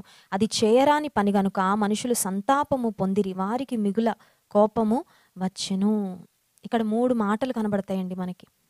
దీనాకు షెకెము కలుగు చేసిన నష్టాన్ని బట్టి ఏమేం జరిగిందంటే, మొదటిది కుటుంబం మీదకు అవమానం వచ్చింది. It damage the family reputation. గొప్పిల్లండి, గొప్పింటి అమ్మాయి, ఒక్కతే కుమార్తె, గారాల పట్టి యాకోబుకి, బోల్డ్ అంత ఆస్తుంది యాకోబుకి, 12 మంది కుమారులు ఉన్నారు. ఒక్క కుమారుడు కూడా కాపాడలేకపోయాడా? తండ్రి బ్రతికే ఉన్నాడు కదా, తల్లి బ్రతికే ఉంది కదా, ఇంత నష్టం జరగకుండా ఎవ్వరూ కాపాడలేకపోయారే. ఇంత గొప్పింటి అమ్మాయికి ఇంత అవమానం జరిగిందేంటి? ఇది కుటుంబానికే అవమానం, ఇది కుటుంబానికే ఒక మచ్చ. దీనా ఇంటిలోంచి బయటకు వేసిన ఒక్క అడుగు వలన మొత్తం కుటుంబం మీదకి అవమానము వచ్చింది. ఆ తర్వాత రెండవది ఏంటంటే, అన్నలు లేకపోతే ఆ మాటలు విన్న ఫ్యామిలీ మెంబర్స్ అందరూ సంతాపం పొందారు. There was sadness in the house. మూడవదిగా మనం ఆలోచిస్తే అన్నలకు మిగుల కోపం. అన్నలకి చాలా కోపం వస్తుందిలేండి కదా. చెల్లెల్ని ఎవరైనా ఒక మాట అన్నారనుకోండి, వాడిని ఏం చేయాలో నాకు తెలుసు, వాడు అంతం నేను చూస్తానంటారు అన్నలు. చెల్లె మీద చూపు కాదు కదా, చెయ్యి కూడా కాదు కదా, చెల్లెని జీవితాన్ని పాడు చేశాడు, ఆ షెకెము అంతాన్ని ఎలా చూడాలో వాడి సంగతి మేము చూస్తాం అనుకున్నారు అన్నలు. సో యవనస్త్రాలైన దీనా జీవితంలో చేసిన ఒక్క పొరపాటు, లేకపోతే ఇంట్లో ఉండి వేసిన ఒక్క అడుగు వలన ఒకటి అవమానం వచ్చింది, రెండవది బాధ కలిగింది, దుఃఖం కలిగింది, సంతాపం ఇంట్లో. మూడవదిగా ఆలోచిస్తే అన్నలందరూ దే వర్ ఫ్యూరియస్, కోపంతో రగిలిపోతున్నారు, ప్రతీకారేచ్ఛతో రగిలిపోతున్నారు. రగిలిన తర్వాత దే హ్యాడ్ అన్ ఐడియా, వాళ్ళకొక ఆలోచన వచ్చింది. అదేంటంటే 13వ వచనం, అయితే తమ సహోదరి అయిన దీనాను అతడు చెరిపినందున యాకోబు కుమారులు షెకెముతోనూ అతని తండ్రి అయిన హమోరుతోనూ కపటముగా ఉత్తరమిచ్చిరి. అదేమనగా దే హ్యాడ్ అన్ ఐడియా, కపటంగా ఒక మాట చెప్పారు. అదేంటంటే, మేము సున్నతి పొందాము, మీరు కూడా సున్నతి పొందితే అప్పుడు మా చెల్లిని మీకు ఇచ్చేస్తాము, మా కుమార్తెలను మీరు వివాహం చేసుకోవచ్చు, మీరు మేము సమాధానంగా ఉండొచ్చు, మేము మీతో కలిసి బ్రతుకుతాము, so we can live in harmony అని ఒక మాట చెప్పారు. హమోరుకి కుమారుడైన షెకెం అంటే ఇష్టం కదా. షెకెం కూడా పట్టుబట్టేశాడు కదా, నేను రాజకుమారుడిని, అమ్మాయి నాకు నచ్చింది, ఆ అమ్మాయి నా సొంతం అవ్వాలన్నాడు కదా. అందుచేత ఏదో ఒక విధంగా షెకెమును సంతోషపెట్టాలని, లేకపోతే వారు అనుకున్న పని జరిగిపోవాలని ఆ షెకెము ప్రాంతంలో ఉన్న ప్రజలందరితో హమోరు మాట్లాడి వారందరూ సున్నతి పొందినట్లు దేవుని వాక్యంలో చూస్తున్నాం. సో షెకెము ప్రాంతంలో ఉన్న పురుషులందరూ సున్నతి పొందిన తర్వాత 25వ వచనాన్ని ఒకసారి చదువుదాం చూడండి. వారిలో ప్రతి పురుషుడు సున్నతి పొందెను. 3వ దినమున వారు బాధపడుచుండగా యాకోబు కుమారులలో ఇద్దరు, అనగా దీనా సహోదరులైన షిమ్యోనును లేవియు తమ కత్తులు చేత పట్టుకొని ఎవ్వరికి తెలియకుండా ఆ ఊరు మీద పడి ప్రతి పురుషుని చంపిరి. They killed every male from every home in Shechem. వీళ్ళు కపటంగా మాట్లాడి ఒక ఐడియా ఇచ్చారు. షెకెంలో ఉన్న ప్రజలందరూ సున్నతి చేయించుకొని మూడో రోజున వారందరూ ఉన్నప్పుడు వీళ్ళు ఏం చేశారంటే ఖడ్గాలు పట్టుకొని వెళ్ళి ప్రాముఖ్యంగా షిమ్యోను, లేవి అంటే రెండో కుమారుడు, మూడో కుమారుడు వీరిద్దరు వెళ్ళి ఆ షెకెము ప్రాంతంలో ఉన్న పురుషులందరినీ గొప్ప వధ కలిగింది. ఆ తర్వాత ఏం చేశారంటే దీనాన్ని పట్టుకొని ఇంటికి వచ్చేసారంట. షెకెము చచ్చిపోయాడు, హమోరు చచ్చిపోయాడు. వారితో పాటు ఆ ప్రాంతంలో ఉన్న ప్రజలందరినీ కూడా పురుషులందరినీ ప్రాముఖ్యంగా చంపేశారు. ఒక్క మాటలో చెప్పాలంటే అ గ్రేట్ డిజాస్టర్, భయంకరమైన వధ, రక్తపాతం ఆ ప్రాంతంలో జరిగింది. ఒక ప్రశ్న మిమ్మల్ని అడగనివ్వండి, అన్యాయం చేసింది, మోసం చేసింది ఊర్లో ఉన్న వారందరా, లేకపోతే ఒక్క పురుషుడా? ఒక పురుషుడే. తప్పు ఎవరు చేస్తే వారికి శిక్ష ఇవ్వాలి, లేకపోతే తప్పు చేసిన వ్యక్తి యొక్క ఫ్యామిలీ అంటే అట్లీస్ట్ అది ఒక లెవెల్ వరకు యాక్సెప్టబుల్ ఏమో. కానీ what have all the men in the land of Shechem do in order to be killed? షెకెము ప్రాంతంలో ఉన్న పురుషులందరూ చంపబడ్డానికి వారు చేసిన అన్యాయం ఏంటి, వారు చేసిన మోసం ఏంటి, వారు కలిగించిన నష్టం ఏంటి? ఇక్కడ ఏం జరిగిందంటే తమ చెల్లిని అవమానపరిచినందుకు, తమ చెల్లిని పాడు చేసినందుకు రూబేను, షిమ్యోను, లేవి ఇద్దరు ఖడ్గాలు తీసుకుని వెళ్ళి కోపంతో, అంటే ఎమోషన్ కంట్రోల్ చేసుకోలేక కట్టలు తెంచుకున్న కోపంతో వారు ఏం చేస్తున్నారో వారికి అర్థం కాలేదు.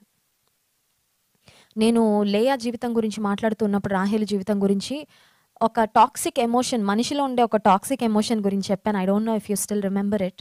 I spoke about jealousy. మనిషిలో ఉన్న ఒక స్వభావం ఏంటంటే అసూయ. ఈరోజు ఇక్కడ ఇంకొక టాక్సిక్ ఎమోషన్ మనకు కనబడుతుంది. ఆ టాక్సిక్ ఎమోషన్ ఏంటంటే యాంగర్. మనిషిలో ఖచ్చితంగా కోపం ఉంటుంది. కోపం లేకపోతే సంథింగ్ రాంగ్. ఓకే, ఫీలింగ్స్ ఇంకా హృదయం లేదు, ఏది ఏమైనా అలాగా రాయిలాగా ఉంటారంటే maybe they are ignorant, maybe they don't care, or maybe they don't understand what's happening. మనిషిలో ఉప్పు కారం తిన్న ప్రతి ఒక్కరిలో కోపం ఉంటుంది. కోపపడుడి కానీ పాపం చేయకూడదు అనే మాట దేవుని వాక్యంలో ఉంది. సో కోపం అనేది రావచ్చు మనిషికి, కానీ ఆ కోపానికి ఒక లిమిట్స్ ఉండాలి. అవుట్రేజియస్ ఫ్యూరీ, యాంగర్, ఆ కోపం కట్టలు తెంచుకుందంటే, ఆ కోపం లిమిట్స్ దాటిందంటే ఆ కోపం వల్ల ఇతరులకి నష్టం, మనకు కూడా నష్టమే. నిన్నటి దినం వాట్సాప్లో ఒక వీడియో చూస్తూ ఉన్నాం. ఒక తండ్రి ఇంటికి వచ్చాడండి కార్ వేసుకొని, చాలా పెద్ద బంగ్లా, మంచి వెరీ రిచ్ గాయ్. ఇంటి బయట ఒక పెద్ద డోర్ ఉంది. ఆ గేట్ ఏంటంటే సీత్రూ లాగా లేదు అది, అంటే దానికి ఏ విధమైన రాడ్స్ కానీ అట్లా గ్యాప్ లేదు, మొత్తం క్లోజ్డ్ గేట్ అనమాట. సో బయట ఎవరున్నారనేది, యువతల నుంచి అవతల ఎవరున్నారనేది కనబడడం లేదు. వచ్చాడు, ఆఫీస్ నుంచి వచ్చాడు, maybe he's tired, maybe he's upset, maybe he's not well, ఏదన్నా అవ్వచ్చు. ఇంటికి రాగానే డోర్ తీయాలి, గేట్ తీయాలి, ఎవరో ఒకళ్ళని ఎక్స్పెక్ట్ చేస్తారు కదా. హార్న్ కొట్టాడు, హీ హాంక్డ్, ఎవరు తీయడం లేదు డోరు. పిచ్చ కోపం వచ్చేసి ఏం చేశాడంటే బాగా రేస్ చేసి కార్ని అలా వెళ్ళి ఆ గేట్ని కొట్టేశాడండి. కార్ రేస్ చేసి గేట్ని ఎప్పుడైతే కొట్టాడో, ఇతను వెళ్ళిన స్పీడ్కి ఆ గేట్ అలా తెరుచుకుంది ఇమ్మీడియట్గా. కానీ ఈ లోపు ఏం జరిగిందంటే ఆన్ ది అదర్ సైడ్, ఇది సీసీ కెమెరా ఫుటేజ్, తన కుమార్తె ఇంట్లోంచి పరిగెత్తుకుంటూ వచ్చింది. యాక్చువల్గా డాడీ హాంక్ విని గేట్ ఎప్పుడైతే ఓపెన్ అయిపోయిందో ఈ అమ్మాయి క్రష్ అయిపోయిందండి. He lost his daughter on the spot. Gate తీయడానికి 5 నిమిషాలు ఆలస్యం అయితే దిగి వెళ్ళి తీసుకోవచ్చు, ఇంట్లో భార్యకి ఫోన్ చేయొచ్చు, వాచ్మెన్కి ఫోన్ చేయొచ్చు, అసిస్టెంట్కి ఫోన్ చేయొచ్చు, కొంచెం తీయండి అని చెప్పచ్చు, పర్వాలేదు. పోయిన ప్రాణం మళ్ళీ వస్తుందా? చచ్చిపోయిన నీ కుమార్తె తిరిగి వస్తుందా? Is not life more valuable? కొన్నిసార్లు ఈ కోపం అనేది ఎంత టాక్సిక్ ఎమోషన్ అంటే, ఈ కోపం తారాస్థాయికి వెళ్ళిపోతే మనిషికి ఎంత డ్యామేజ్ తీసుకొస్తుందంటే, నీ కోపం వల్ల నీకే ప్రమాదం, నీ కోపం వల్ల ఎవరికో కాదు ప్రమాదం, ముందు నీకే ప్రమాదం.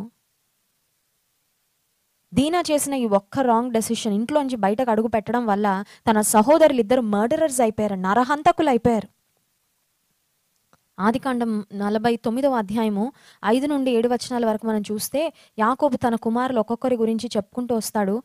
చూడండి, ఆదికాండం 49వ అధ్యాయంలో షిమ్యోను గూర్చి, లేవిని గూర్చి తాను చెప్పిన మాటలు ఏంటంటే 5వ వచనం, షిమ్యోను, లేవి అను వారు సహోదరులు, వారి ఖడ్గములు బలాత్కారపు ఆయుధములు, నా ప్రాణమా వారి ఆలోచనలో చేరవద్దు, నా ఘనమా వారి సంఘములో కలుసుకొనవద్దు.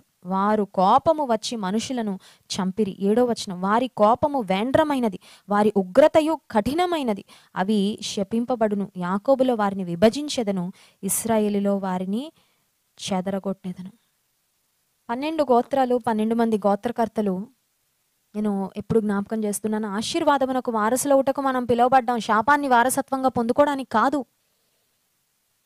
ఆశీర్వాదాన్ని వారసత్వంగా పొందుకోవడానికి దేవుడు మనల్ని పిలుచుకొని ఎన్నుకుంటే, చాలాసార్లు మన తొందరపాటు వలన, మన కోపోద్రేకాల వలన, మన యొక్క మెడవంచని స్వభావం వలన, మన యొక్క కఠిన హృదయం వలన చాలాసార్లు ఆశీర్వాదాన్ని చేజేతిలో పోగొట్టుకుంటున్నాం. యాకోబు యొక్క కుమారులను మనం ఆలోచన చేస్తే, ఒకవేళ మీకు ఈ అనుమానం వచ్చి ఉండొచ్చు, దేవుడు జ్యేష్ఠ కుమారుడు నా సొంతం అన్నాడు కదా, ఫస్ట్ బార్న్ ఇస్ మైన్ అన్నాడు, జ్యేష్ఠ కుమారుడు నావాడు. సో దేవుడు యాకోబు యొక్క మొదటి కుమారుడైన రూబేన్లో నుంచి ఆయన రావాలి కదా, కానీ మరి యూదాలోంచి ఎందుకు వచ్చాడు అని మనం ఆలోచిస్తే, మొదటి 3 కుమారులు పొరపాట్లు చేశారండి. ఆదికాండం 49వ అధ్యాయంలో 4వ వచనం, నీళ్ల వలె చెంచలుడవై నీవు అతిశయము పొందవు, నీ తండ్రి మంచం మీదకెక్కితివి, దాన్ని అపవిత్రం చేసితివి, అతడు నా మంచం మీదకెక్కాను. రూబేను తన తండ్రికి దాసితో పాపం చేశాడు. సో తండ్రి మంచం మీదకి ఎక్కాడు, హీ లాస్ట్ ద బ్లెస్సింగ్. ఆ తర్వాత రూబేన్ అయిపోయింది కదా, షిమ్యోను లేవి ఏం చేశారు, చెల్లె డ్యామేజ్ అంతా అయిపోయింది, దానికి అసలు ఎవరు బాధ్యులు, ఎవరిని శిక్షించాలి, ఎంతవరకు శిక్షించాలి, కొంచెం ఇంగితం, కొంచెం బ్యాలెన్స్డ్గా థింక్ చేయలేకపోయారు. They were out of balance, outrageous, out of control అయిపోయారు. వెళ్ళి మొత్తం షెకెం ప్రాంతంలో ఉన్న పురుషులందరినీ చంపేశారు. ఒక్కసారి ఊహించుకోండి, షెకెము ప్రాంతంలో పురుషులందరినీ చంపితే అక్కడ స్త్రీలందరూ ఏమైపోయారండి, విధవరాండ్రు అయిపోయారు. ఆ స్త్రీలను ఎవరు పోషిస్తారు? ఆ స్త్రీలకి ఇంకా ఆదరణ ఏంటి? ఆ స్త్రీలకున్న ఆలంబన ఎవరు? వాళ్ళని తీసేశారు కదా. Think about the children. షెకెము ప్రాంతంలో ఉన్న పురుషులందరినీ చంపేస్తే బిడ్డలందరూ తండ్రి లేని వారైపోయారు. అన్నం పుణ్యం ఎరుగని అమాయకులైన చిన్నపిల్లలు తండ్రులను పోగొట్టుకోవడానికి ఆ శాపం ఎవరు సంపాదించుకున్నారండి? షిమ్యోను, లేవి. అందుకనే దేవుడు షిమ్యోనులోంచి రాలేదు, లేవి గోత్రంలోంచి కూడా రాలేదు. ఇకపోతే నెక్స్ట్ కుమారుడు ఎవరంటే యూదా పొరపాటు చేయలేదా? చేశాడు.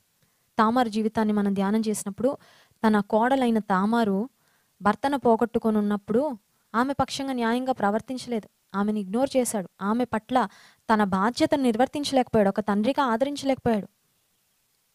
కానీ ఆమె జీవితాన్ని మనం ధ్యానం చేసిన తర్వాత తన తప్పిదాన్ని యూదా ఒప్పుకుంటాడు. She is more righteous than I, ఆమె నాకంటే నీతిమంతురాలు అనే మాట యూదా చెప్తాడు. అంటే యూదా తన దౌర్భాగ్య స్థితి, తన పొరపాట్లు గుర్తించాడు, పశ్చాత్తాపడ్డాడు.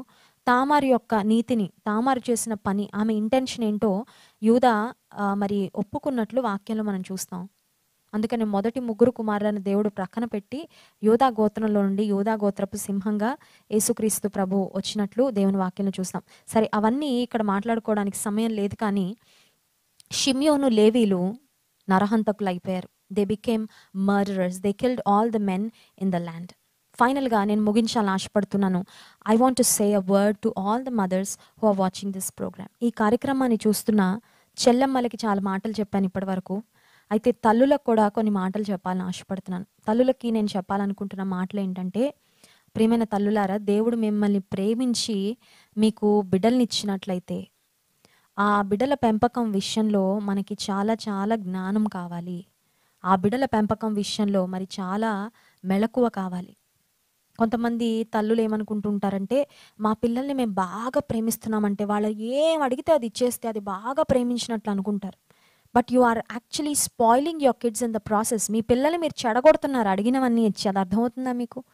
You have to learn to say no to your children. మీ పిల్లలకి నో చెప్పడం నేర్పించండి. మీ పిల్లలకి మా మమ్మీ దగ్గర నుంచి అప్పుడప్పుడు నో కూడా వస్తూ ఉంటుంది, మా డాడీ నో కూడా చెప్తూ ఉంటారని వారికి అర్థమయ్యేటట్లు చేయండి. Don't say yes to everything they ask you. ఈరోజు ఏదో అడిగినవన్నీ ఇస్తూ ఉంటారు, రేపు పొద్దున ఇంకేదో వారికి నష్టం కలిగించేది ఏదో అడుగుతారు మీ దగ్గరకు వచ్చి. అది కూడా ఓకే అంటే, అది ఓకే అనకపోతే ఏమో వాళ్ళు తట్టుకోలేరు. ఎందుకంటే చిన్నప్పటి నుండి అలవాటు చేస్తారు కదా, అన్నీ అడిగినవన్నీ ఇచ్చేయడం. అడిగినవన్నీ మా దగ్గర డబ్బులు ఉన్నాయి కాబట్టి ఇచ్చేద్దాం అనుకుంటారు కొంతమంది. మరి కొంతమందేమో అడిగినవన్నీ అబ్బో! పుట్టక పుట్టక మాకే పుట్టారండి పిల్లలు. ఈ ప్రపంచంలో ఇంకెవరికీ లేరన్నట్లు వాళ్ళ కడుపులో ఉన్నది కూడా తీసి పెట్టేస్తూ ఉంటారు. పిల్లల్ని ప్రేమించొద్దని నేను అనడం లేదు. నేను కూడా చాలా ప్రేమిస్తాను పిల్లల్ని. But at the same time పిల్లలకి క్రమశిక్షణ కూడా తల్లిదండ్రులముగా మనము నేర్పించాలి. వాళ్ళకి నో చెప్పడం మనం నో చెప్పినప్పుడు మొహం మార్చుకుంటారు. మూతి ముడుచుకుంటారు. అన్నం తినరు మానేసినా పర్లేదు. Let them learn something. బాలుడు నడవవలసిన త్రోవను వానికి నేర్పుము, పెద్దవాడైనప్పుడు దాని నుండి తొలగిపోడు. నేను అనుకుంటాను దీన దీన షెకెము ద్వారా చెరిపివేయబడిన తరువాత ఖచ్చితంగా లేయా బాధపడి ఉంటుంది. అయ్యో! మా అమ్మాయిని ఆ రోజు బయటకు పంపించకుండా ఉంటే ఎంత బాగుండేది. చూడండి మనం ఏదైనా జరిగిపోయిన తర్వాత నష్టం, కష్టం వెనక్కి వెళ్ళి ఆలోచించుకుంటాం. ఇది అసలు ఎందుకు జరిగింది? నష్టం ఎందుకు జరిగింది? ఇలా చేయకుండా ఉండాల్సింది, ఇలా అనకుండా ఉండాల్సింది, పంపకుండా ఉండాల్సింది. లేయా ఖచ్చితంగా రిగ్రెట్ అయి ఉంటుంది. ఎందుకు పంపించానా మా అమ్మాయినని. ఇంకోటండి 12 మంది అన్నలుంటే ఒక్క అన్నని తోడిచ్చి పంపించుంటే ఎంత బాగుండేది. ఒక్క అన్న. ఆర్ మేబీ దీనా నాకెవరో అవసరం లేదు మమ్మీ. 12 మంది మగపిల్లల మధ్యలో పెరిగాను. నేనేంటనుకుంటున్నావు? I can handle. ఏం పర్వాలేదు. ఓవర్ కాన్ఫిడెన్స్ ఉంటది కొంతమందికి. మరి కొంతమందికేమో తల్లిదండ్రులంటే లెక్కుండదు. ఏమీ చెప్పక్కర్లేదు. మా మమ్మీకి ఏమీ చెప్పమక్క మేము. కొంతమంది అంటుంటారు మా మమ్మీకి ఏమీ తెలీదక్క. మా మమ్మీకి ఏమీ తెలీదు, అర్థం కాదు, పట్టించుకోదు. సీరియల్ చూడడానికి అమ్మకి టైం ఉండదు కదా! మరి మమ్మల్ని పట్టించుకోవడానికి ఏముంటది టైము? తల్లులంగా 31వ సామెతల గ్రంథంలో Proverbs 31 woman, great woman in the Bible. ప్రతి స్త్రీకి ఒక ఇన్స్పిరేషన్. సామెతల గ్రంథం 31వ అధ్యాయంలో ఉన్న స్త్రీ. ఆమె గురించి ఒక మాట ఉంటుంది. ఆమె తన ఇంటి వారి నడతలను బాగుగా కనిపెట్టునని. కొంతమంది స్త్రీలు ఉంటారు. మీ అబ్బాయి ఎక్కడికి వెళ్ళాడండి? ఏమోనండి. ఎప్పుడు వస్తాడండి? ఏమోనండి. తెలీదండి. నువ్వు కనలేదమ్మా? నీ కుమారుడు కాదా? Do you know where he is going? మీ భర్త ఎక్కడున్నాడండి? తెలీదండి. ఎప్పుడు వస్తాడండి? తెలీదండి. మీ అమ్మాయి ఫోన్లో ఎవరితో మాట్లాడుతుందండి? తెలీదండి. ఫోన్ మాట్లాడుతుందండి అంతే తెలుసు. మా అమ్మాయి ఫోన్ మాట్లాడుతుంది కదా, నేను ఇంకో ఫోన్ వేసుకొని కూర్చుందాం అనుకుంటారు కొంతమంది. ఎవరితో మాట్లాడుతుంది? ఎక్కడికి వెళ్తున్నారు? ఏం చేస్తున్నారు? శ్రద్ధ ఉందా? పట్టించుకుంటున్నారా? పట్టించుకోకపోతే నష్టపోయిన తర్వాత లేయాలా, కూర్చొని ఏడవాలి అంతే, తల మీద ముసుగేసుకొని. తల మీద ఎంత ముసుగేసుకొని ఏడ్చినా జరగాల్సిన డ్యామేజ్ అంతా జరిగిపోయిన తర్వాత ఇంకా ఏముంది చెప్పండి? చేతులు కాలాక ఆకులు పట్టుకోవడం అంటారు. కొంతమంది పరిస్థితి ఇలాగే ఉంటుంది. పరిస్థితులన్నీ కంట్రోల్లో ఉన్నప్పుడు కంట్రోల్ చేసుకోరు. పిల్లల్ని కంట్రోల్ చేయరు, పరిస్థితులు కంట్రోల్ చేయరు, వదిలేస్తారు, విడిగా వదిలేస్తారు. మమ్మీ ఆగు మమ్మీ అంటే ఆగిపోద్ది మమ్మీ అంతే. పిల్లలు మమ్మీకి ఆగని చెప్పాలా? మమ్మీ పిల్లలకు ఆగని చెప్పాలా? ఆ డిసిప్లిన్ ఏది? ఆ క్రమం ఏది ఇంట్లో? క్రమం లేక అక్రమాలు జరుగుతున్నాయి. క్రమం లేకే కష్టాలు వస్తున్నాయి. క్రమం లేకే అవమానాలు జరుగుతున్నాయి. ఆ తర్వాత అయ్యో ఇంటికి ఎంత అవమానం వచ్చిందంటే వచ్చింది మరి. Teach your children to be obedient. మన పిల్లలకి విధేయత చూపించడం అంటే ఏంటో నేర్పించాలి. విధేయత కష్టంగానే ఉంటుంది. మా పిల్లలకి మరి చక్కగా అడిగినవన్నీ ఇచ్చేస్తే ఎంత హ్యాపీయో. బెస్ట్ డాడీ అంటారు. ఎందుకు? అన్నీ ఇచ్చేస్తారు డాడీ. నేను ఇవ్వను. ఇవ్వకపోయేసరికి ఇవ్వవా మమ్మీ, ఇవ్వవా నువ్వు, ఇవ్వవా అనింది నిత్య. ఇవ్వన్నానా నీకు? సర్లే అని వెళ్ళిపోతుంది. పోనీ అలాగైనా నేర్చుకోను. అడిగినవన్నీ ఇవ్వరని నేర్పించండి పిల్లలకి. ఇప్పుడు కాకపోతే ఎప్పుడు నేర్చుకుంటారు? పిల్లలకి తల్లిదండ్రులు విధేయత, వారికి ఇష్టంగా ఉండదు. విధేయత అనేది ఎప్పుడు ఇష్టంగా ఉండదు. శరీరానికి ఆరోగ్యానికి మంచివి ఎప్పుడు కష్టంగానే ఉంటాయి కదండి. హెల్దీ ఫుడ్ ఎప్పుడు బాగుండదు, టేస్టీగా ఉండదు. జంక్ ఫుడ్ చాలా టేస్టీగా ఉంటుంది, చాలా అట్రాక్టివ్గా ఉంటుంది. వెంటనే ఒక్కసారి నోట్లో వేసుకొని మింగేయాలనిపిస్తుంటుంది జంక్ ఫుడ్. హెల్దీ ఫుడ్ ఎలా ఉంటుంది? ఎక్కదు. అంతే, విధేయత ఎక్కదు ఎవరికి. పిల్లలకి కాదు, పెద్దలకే కాదు, అందరికీ. దేవుని ఆజ్ఞలు, రూల్స్ అంటే ఎవరికి ఎక్కవు. కానీ వాటిని పాటిస్తే అంతకంటే క్షేమం ఇంకొకటి ఉండదు. సో పిల్లలకి విధేయత నేర్పించాలి. మాకన్నీ తెలుసు, మా ఇష్టం, మాకెవరు చెప్పక్కర్లేదు, మేము ఎవరు చెప్పినా వినము అనే ట్రైట్స్ మరి కనబడుతున్నాయంటే అవి మనకి వార్నింగ్ అనమాట. రేపొద్దున ఏదో ఒక నష్టం ఖచ్చితంగా వస్తుంది.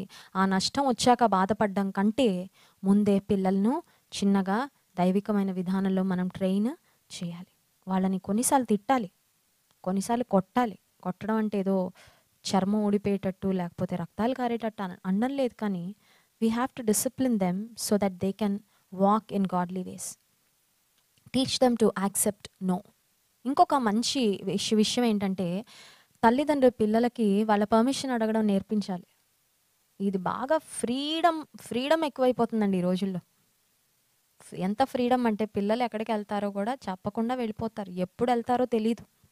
అలా వెళ్ళిపోతూ ఉంటారు. మరి అలా అయితే ఎలాగ మరి? నీ పిల్లలు నీ అనుమతి తీసుకొని వెళ్ళాలి గదా ఇంట్లోంచి బయటికి. తండ్రికో, తల్లికో చెప్పి వెళ్ళాలి గదా! వాళ్ళెక్కడికి వెళ్లారో తెలియాలి గదా కనీసం. Teach your children to ask for your permission. ఎక్కడికైనా బయటకి వెళ్తున్నప్పుడు నాకు చెప్పి వెళ్ళమ్మా. నీకు అవసరమైనదైతే నేను ఖచ్చితంగా పంపిస్తాను. లేదంటే నేను వస్తాను నీకు తోడు. లేకపోతే ఎవరినైనా తోడిచ్చి పంపిస్తాను. బైబిల్ గ్రంథంలో ఇందాక మనం మాట్లాడుకున్నాము. ఎస్తేరు, రూతుల ఇద్దరి పేర్ల మీద 2 పుస్తకాలు పరిశుద్ధాత్మ దేవుడు పాత నిబంధన గ్రంథంలో వ్రాయించారంటే వారిలో ఉన్న ఒక కామన్ క్వాలిటీ ఏంటని ఆలోచిస్తే రూతులో ఉన్న విధేయత. ఆమెకు దేవుని పట్ల ఉన్న ప్రేమ, her commitment, her heart for the lord is the first thing. నీ దేవుడే నా దేవుడు అని ఆమె చెప్పిన ఆ మాట ఆమె జీవితాన్ని నిలబెడితే, రెండవది ఏంటంటే రూతులో ఉన్న విధేయత. రూతు గ్రంథం 2వ అధ్యాయం 2వ వచనంలో మనం చూసినట్లయితే రొట్టెలిల్లైన బెత్లెహేముకు నయోమి, రూతులు అత్తాకోడళ్ళు ఇద్దరు బయలుదేరి వెళ్తారు.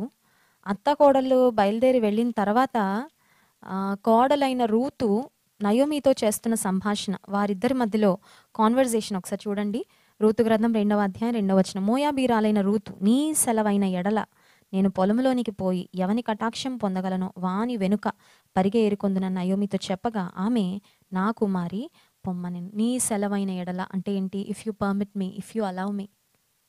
అత్తగారు, అత్తమ్మ మీరు పర్మిషన్ ఇస్తే, మీరు వెళ్ళమంటే నేను వెళ్తాను. కొత్త ప్రాంతం కదా ఇది, నాకు తెలీదు.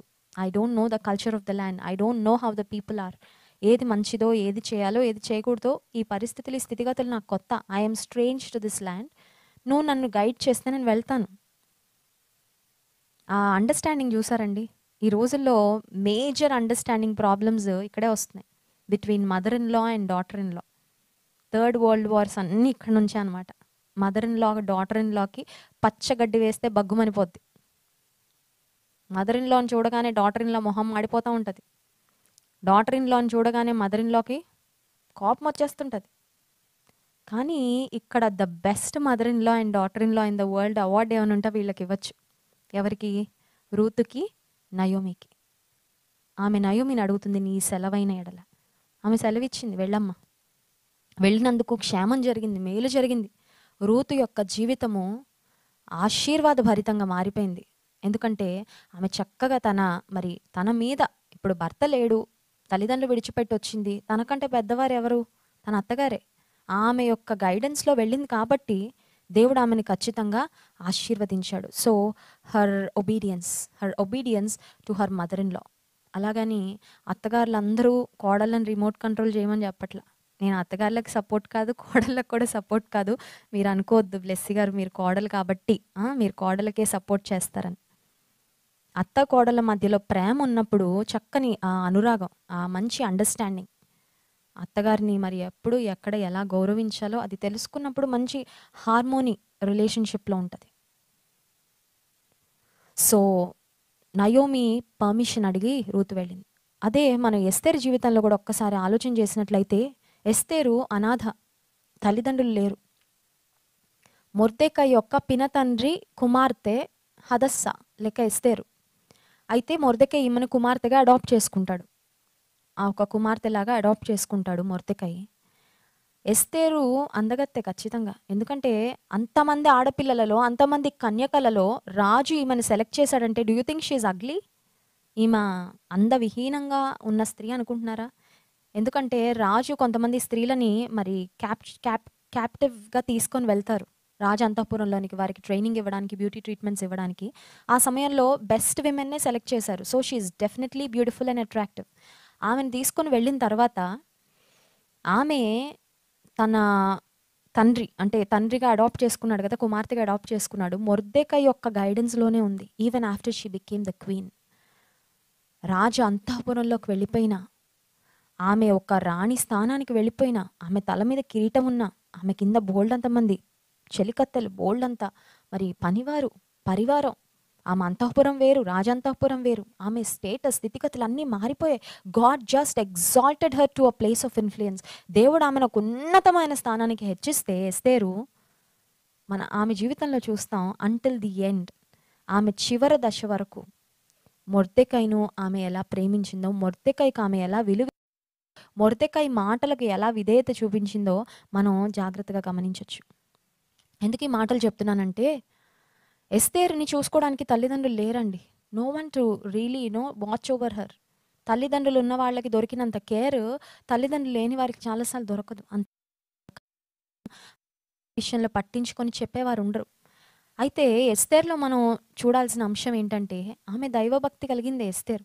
ఎస్తేర్ గ్రంథంలో మరి ఎస్తేర్ జీవితంలో అన్ని డీటెయిల్స్ మనం చూడం. బట్ ఉపవాసం ఉండి ప్రార్థన చేసింది తన ప్రజల కొరకు, వారి క్షేమం కొరకు, వారి మీద ఉన్న మరణం కొట్టివేయబడాలని ఆమె ప్రార్థన చేసింది. ఎస్తేరు ఖచ్చితంగా దేవుని భయం కలిగిన స్త్రీ, విధేయత కలిగిన స్త్రీ ప్రాముఖ్యంగా. అందుచేత ఆమెను దేవుడు అంత అత్యున్నతమైన స్థానానికి హెచ్చించాడు. ఎస్తేరే గనుక నాకు అందం ఉంది, నాకు సౌందర్యం ఉంది, అమ్మా నాన్న లేరు నన్ను చూడడానికి, ఎక్కడ ఇష్టమైతే అక్కడ తిరుగుతాను, ఎక్కడ పడితే అక్కడికి వెళ్తాను, ఏం చేయాలనిపిస్తే అది చేస్తానని వెళ్ళుంటే, చూడకూడని వాడి కన్నుబడి ఉంటే ఎస్తేర్ జీవితం ఎప్పుడో నాశనం అయిపోయి ఉండేది. ఆమె చరిత్ర కూడా బైబిల్ గ్రంథంలో ఈరోజు మనకు కనబడి ఉండదు. ఎందుకంటే ఆమెని వాచ్ చేయడానికి, ఆమెను కేర్ టేక్ చేయడానికి, ఆమెను ప్రొటెక్ట్ చేయడానికి తల్లిదండ్రులు లేరు కదా, తోబుట్టువులు ఉన్నట్లు కూడా లేదు ఎస్తేర్కి. కేవలం మొర్దెకై యొక్క సంరక్షణలో ఒక హాఫ్ బ్రదర్ అని మనం చెప్పుకోవచ్చు. ఆ మొర్దెకై యొక్క పినతండ్రి కుమార్తె కాబట్టి హాఫ్ బ్రదర్ ఒక ఫాదర్గా అడాప్ట్ చేసుకున్నాడు, చూసుకుంటున్నాడు. ఆయన సంరక్షణలో ప్రాముఖ్యంగా దేవుని చేతి కింద దాగి ఉందండి ఎస్తేర్. హంబుల్ దై self in the site of the lord and he will lift you up in due time. దేవుని చేతి క్రింద, ఆయన బలిష్టమైన చేతి క్రింద దీన మనస్కులమై ఉంటే తగిన కాలమందు, తగిన సమయమందు ఆయన హెచ్చిస్తాడు. ఈ రోజుల్లో ఎంతమంది ఆత్రపడిపోయి, ఆవేశపడిపోయి, తొందరపడిపోయి నన్ను అందరూ గుర్తించేయాలి, నన్ను అందరూ పొగిడేయాలి, లేకపోతే నన్ను అందరూ మెచ్చుకోవాలి, అందరికీ కనబడిపోవాలి, అందరికీ చూపించేసుకోవాలి అని తొందరపడిపోయి ఇష్టానుసారంగా ప్రవర్తించి నష్టపోతున్న వారు ఎంతమంది లేరు. ఎస్తేర్ జీవితం ప్రతి యవ్వన చెల్లెమ్మకు ఒక ఇన్స్పిరేషన్. ఎలా ఆమె దాగుంది, రాజభటులు బలవంతంగా ఆమె లాక్కెళ్లే వరకు షీ హిడ్ హర్ సెల్ఫ్. దేవుని కృపలో ఎదిగింది ఎక్కడో అంతే. గుర్తింపు కోరుకోలే, 10 మంది ఆమెను చూడాలని కోరుకోలే, తన అందాన్ని ప్రపంచం అంతటికి చూపించుకోవాలనుకోలేదు. ఒక సమయం వచ్చింది, దేవుడు ఆమెను రాణి స్థానానికి హెచ్చించాడు. And God saw her spiritual beauty more than her physical beauty. దేవుడు ఆమె అంతరంగ సౌందర్యాన్ని చూశాడు, ఆమె బాహ్య సౌందర్యం కంటే. అందుకే ఆమెను ఒక ఆశీర్వాదకరమైన స్థానానికి దేవుడు హెచ్చించాడు. ఎందుకు ఈ మాటలు చెప్తున్నానంటే, దీనా జీవితంలో ఆమె చేసిన ఒక్క తొందరపాటు నిర్ణయం కుటుంబానికి అవమానం తీసుకొచ్చింది, కుటుంబస్తులందరికీ దుఃఖాన్ని తీసుకొచ్చింది, తన సహోదరులకు కోపాన్ని తీసుకొచ్చింది. తన తండ్రి ఖచ్చితంగా ఎంతో బాధపడి ఉంటాడు, కుమార్తె అలా కళ్ళ ముందు అవ్వడం. తన అన్నలు నరహంతకులుగా మారిపోయారు. ఆ శాపం కూడా మరి వారు దేవుని ఆశీర్వాదాన్ని పొందుకోలేకపోయారు పరిపూర్ణంగా. ఆ తర్వాత అనేక మంది కుటుంబాలలో గొప్ప రోదన, గొప్ప అంగలార్పుకు ఒక్క యవనస్తురాలైన దీనా కారణమైందండి.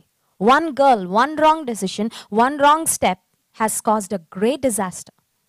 దీనా చేసిన ఒక్క తొందరపాటు పని, ఒక్క తప్పుడు అడుగు, ఒక్క తప్పటడుగు ఎన్ని కుటుంబాలను దుఃఖసాగరంలో ముంచేసింది. ఎంతమంది అమాయకులైన చిన్న బిడ్డలను తండ్రులు లేని వారిగా, దిక్కులేని వారిగా చేసేసింది. ఎంతమంది స్త్రీలను విధవరాండ్రగా మార్చేసింది. ఎంత దుఃఖం, ఎంత రక్తపాతం, ఎంత నష్టం, ఎంత కష్టం. ఆమెకి నష్టం తెచ్చుకుంది, ఆమె ఇంటి వారికి నష్టం తెచ్చిపెట్టింది. షెకెము ప్రాంతంలో ఉన్న ప్రజలందరికీ, కుటుంబాలన్నిటికీ నష్టాన్ని తీసుకొచ్చింది. ఎందుకు ఈ మాటలు చెప్తున్నానంటే, మన జీవితంలో తీసుకునే నిర్ణయాలు దైవికమైన నిర్ణయాలుగా లేకపోతే ఖచ్చితంగా వాటి పర్యవసానాలు మనం అనుభవించాలి. ఇది ప్రతి ఒక్కరికి ఒక హెచ్చరిక. You are free to make any choice you want, but we are not free from the consequences of our choices. I want to repeat it again. We are free to make any choice we want, but we are not free from the consequences of the choices.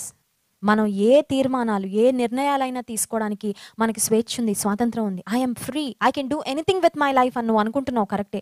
But నీకున్న ఫ్రీడమ్ని misuse చేసుకుంటే, నీకున్న ఫ్రీడమ్తో ఇష్టానుసారంగా తప్పుడు నిర్ణయాలు తీసుకుంటే, నీ freedom వలన నీ జీవితానికి, నీ కుటుంబానికి, నీ బంధువులకి, నీ చుట్టూన్న సమాజానికి కూడా ఎంతో నష్టాన్ని తీసుకొని రావచ్చు. దెర్ ఈస్ అ పాసిబిలిటీ అనే విషయాన్ని మనం ఎప్పుడు గుర్తుపెట్టుకోవాలి. నీవు చేసిన తప్పుడు నిర్ణయాల యొక్క పర్యవసానాలు మాత్రం నువ్వు తప్పించుకోలేవు. ఫ్రీడమ్ ఉంది కదా అని ఏది పడితే అది మాట్లాడితే, ఫ్రీడమ్ ఉంది కదా అని ఏది పడితే అది చేస్తే, ఫ్రీడమ్ ఉంది కదా అని మనసుకు తోచినవన్నీ చేస్తే ఆ తర్వాత బహుశా బాధపడాల్సి వస్తుందేమో, బహుశా కన్నీరు కార్చాల్సి వస్తుందేమో. ఒక్కసారి చూడండి బైబిల్ గ్రంథంలో దీనా అనే పేరు we never see her mention anywhere else in the Bible. ఈ ఒక్క అధ్యాయంలో తప్ప దీనా అనే మాట మనకు కనబడదు. చరిత్రలో ఆమె ఇంకా మటుమాయం అయిపోయింది. ఇంకా ఆమె గురించిన ప్రస్తావన ఏమీ లేదు. 12 మందిని గోత్రకర్తలుగా చేసినందుకు దేవుడు ఆ కుమార్తెను మరి ఆమెకు ఏదో ఒక బ్లెస్సింగ్ ఇచ్చేవాడే ఖచ్చితంగా. యోబు కుమార్తెల గురించి చూడండి, వారంత సౌందర్యవంతులు ఆ దేశంలో లేరని దేవుడు రాయించాడు. ఫిలిప్పుకు 4 కుమార్తెలుంటే వారు ప్రవచించేవారనే మాట ఉంది. కాలెబు కుమార్తె అయిన అక్సాని గురించి చక్కని మాటలు దేవుని వాక్యంలో చూస్తాం. సెలోపెహాదు కుమార్తెలను గురించి మనం చూస్తాం. బైబిల్ గ్రంథంలో ఎంతమంది స్త్రీలను మరి దేవుడు చక్కగా మెచ్చుకున్నాడు. ఈమె కూడా ఒక ధన్యురాలైన స్త్రీగానే ఉండాల్సిన స్త్రీ, కానీ తీసుకున్న తప్పుడు నిర్ణయాల వలన, వేసిన తప్పుడు అడుగుల వలన జీవితాన్ని నష్టపరుచుకొని కష్టం తెచ్చుకుంది, నష్టం తెచ్చుకుంది, కీడు తెచ్చుకుంది, ఇంటి మీదకి కీడు తీసుకొచ్చింది, శాపాన్ని తీసుకొచ్చింది. కనుక తల్లులైన వారందరము మనకు దేవుడిచ్చిన బిడ్డల కొరకు ఎక్కువ మనం ప్రార్థన చేయాలి. దైవికమైన విధానంలో వారిని మనం ట్రైన్ చేయాలి. ఆ విషయంలో కూడా I want to tell this again, every child is different.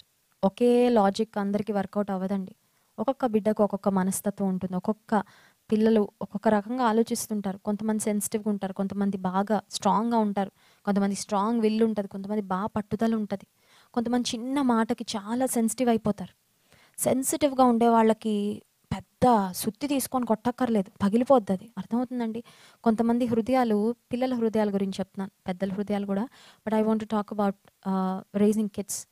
పిల్లల పెంపకంలో కొంతమంది పిల్లల హృదయం ఎలా ఉంటుందంటే ఫెదర్లా ఉంటుంది, చిన్న గాజు గ్లాస్లా ఉంటుంది. గాజు గ్లాస్తో హ్యాండిల్ విత్ కేర్. పెద్ద సుత్తి తీసుకొచ్చి కొట్టామనుకోండి, డిసిప్లిన్ అని పగిలిపోద్ది అది. ఇంకా గాజు గ్లాసే ఉండదు. ఇంకా వాళ్ళు కఠినంగా తయారైపోతారు.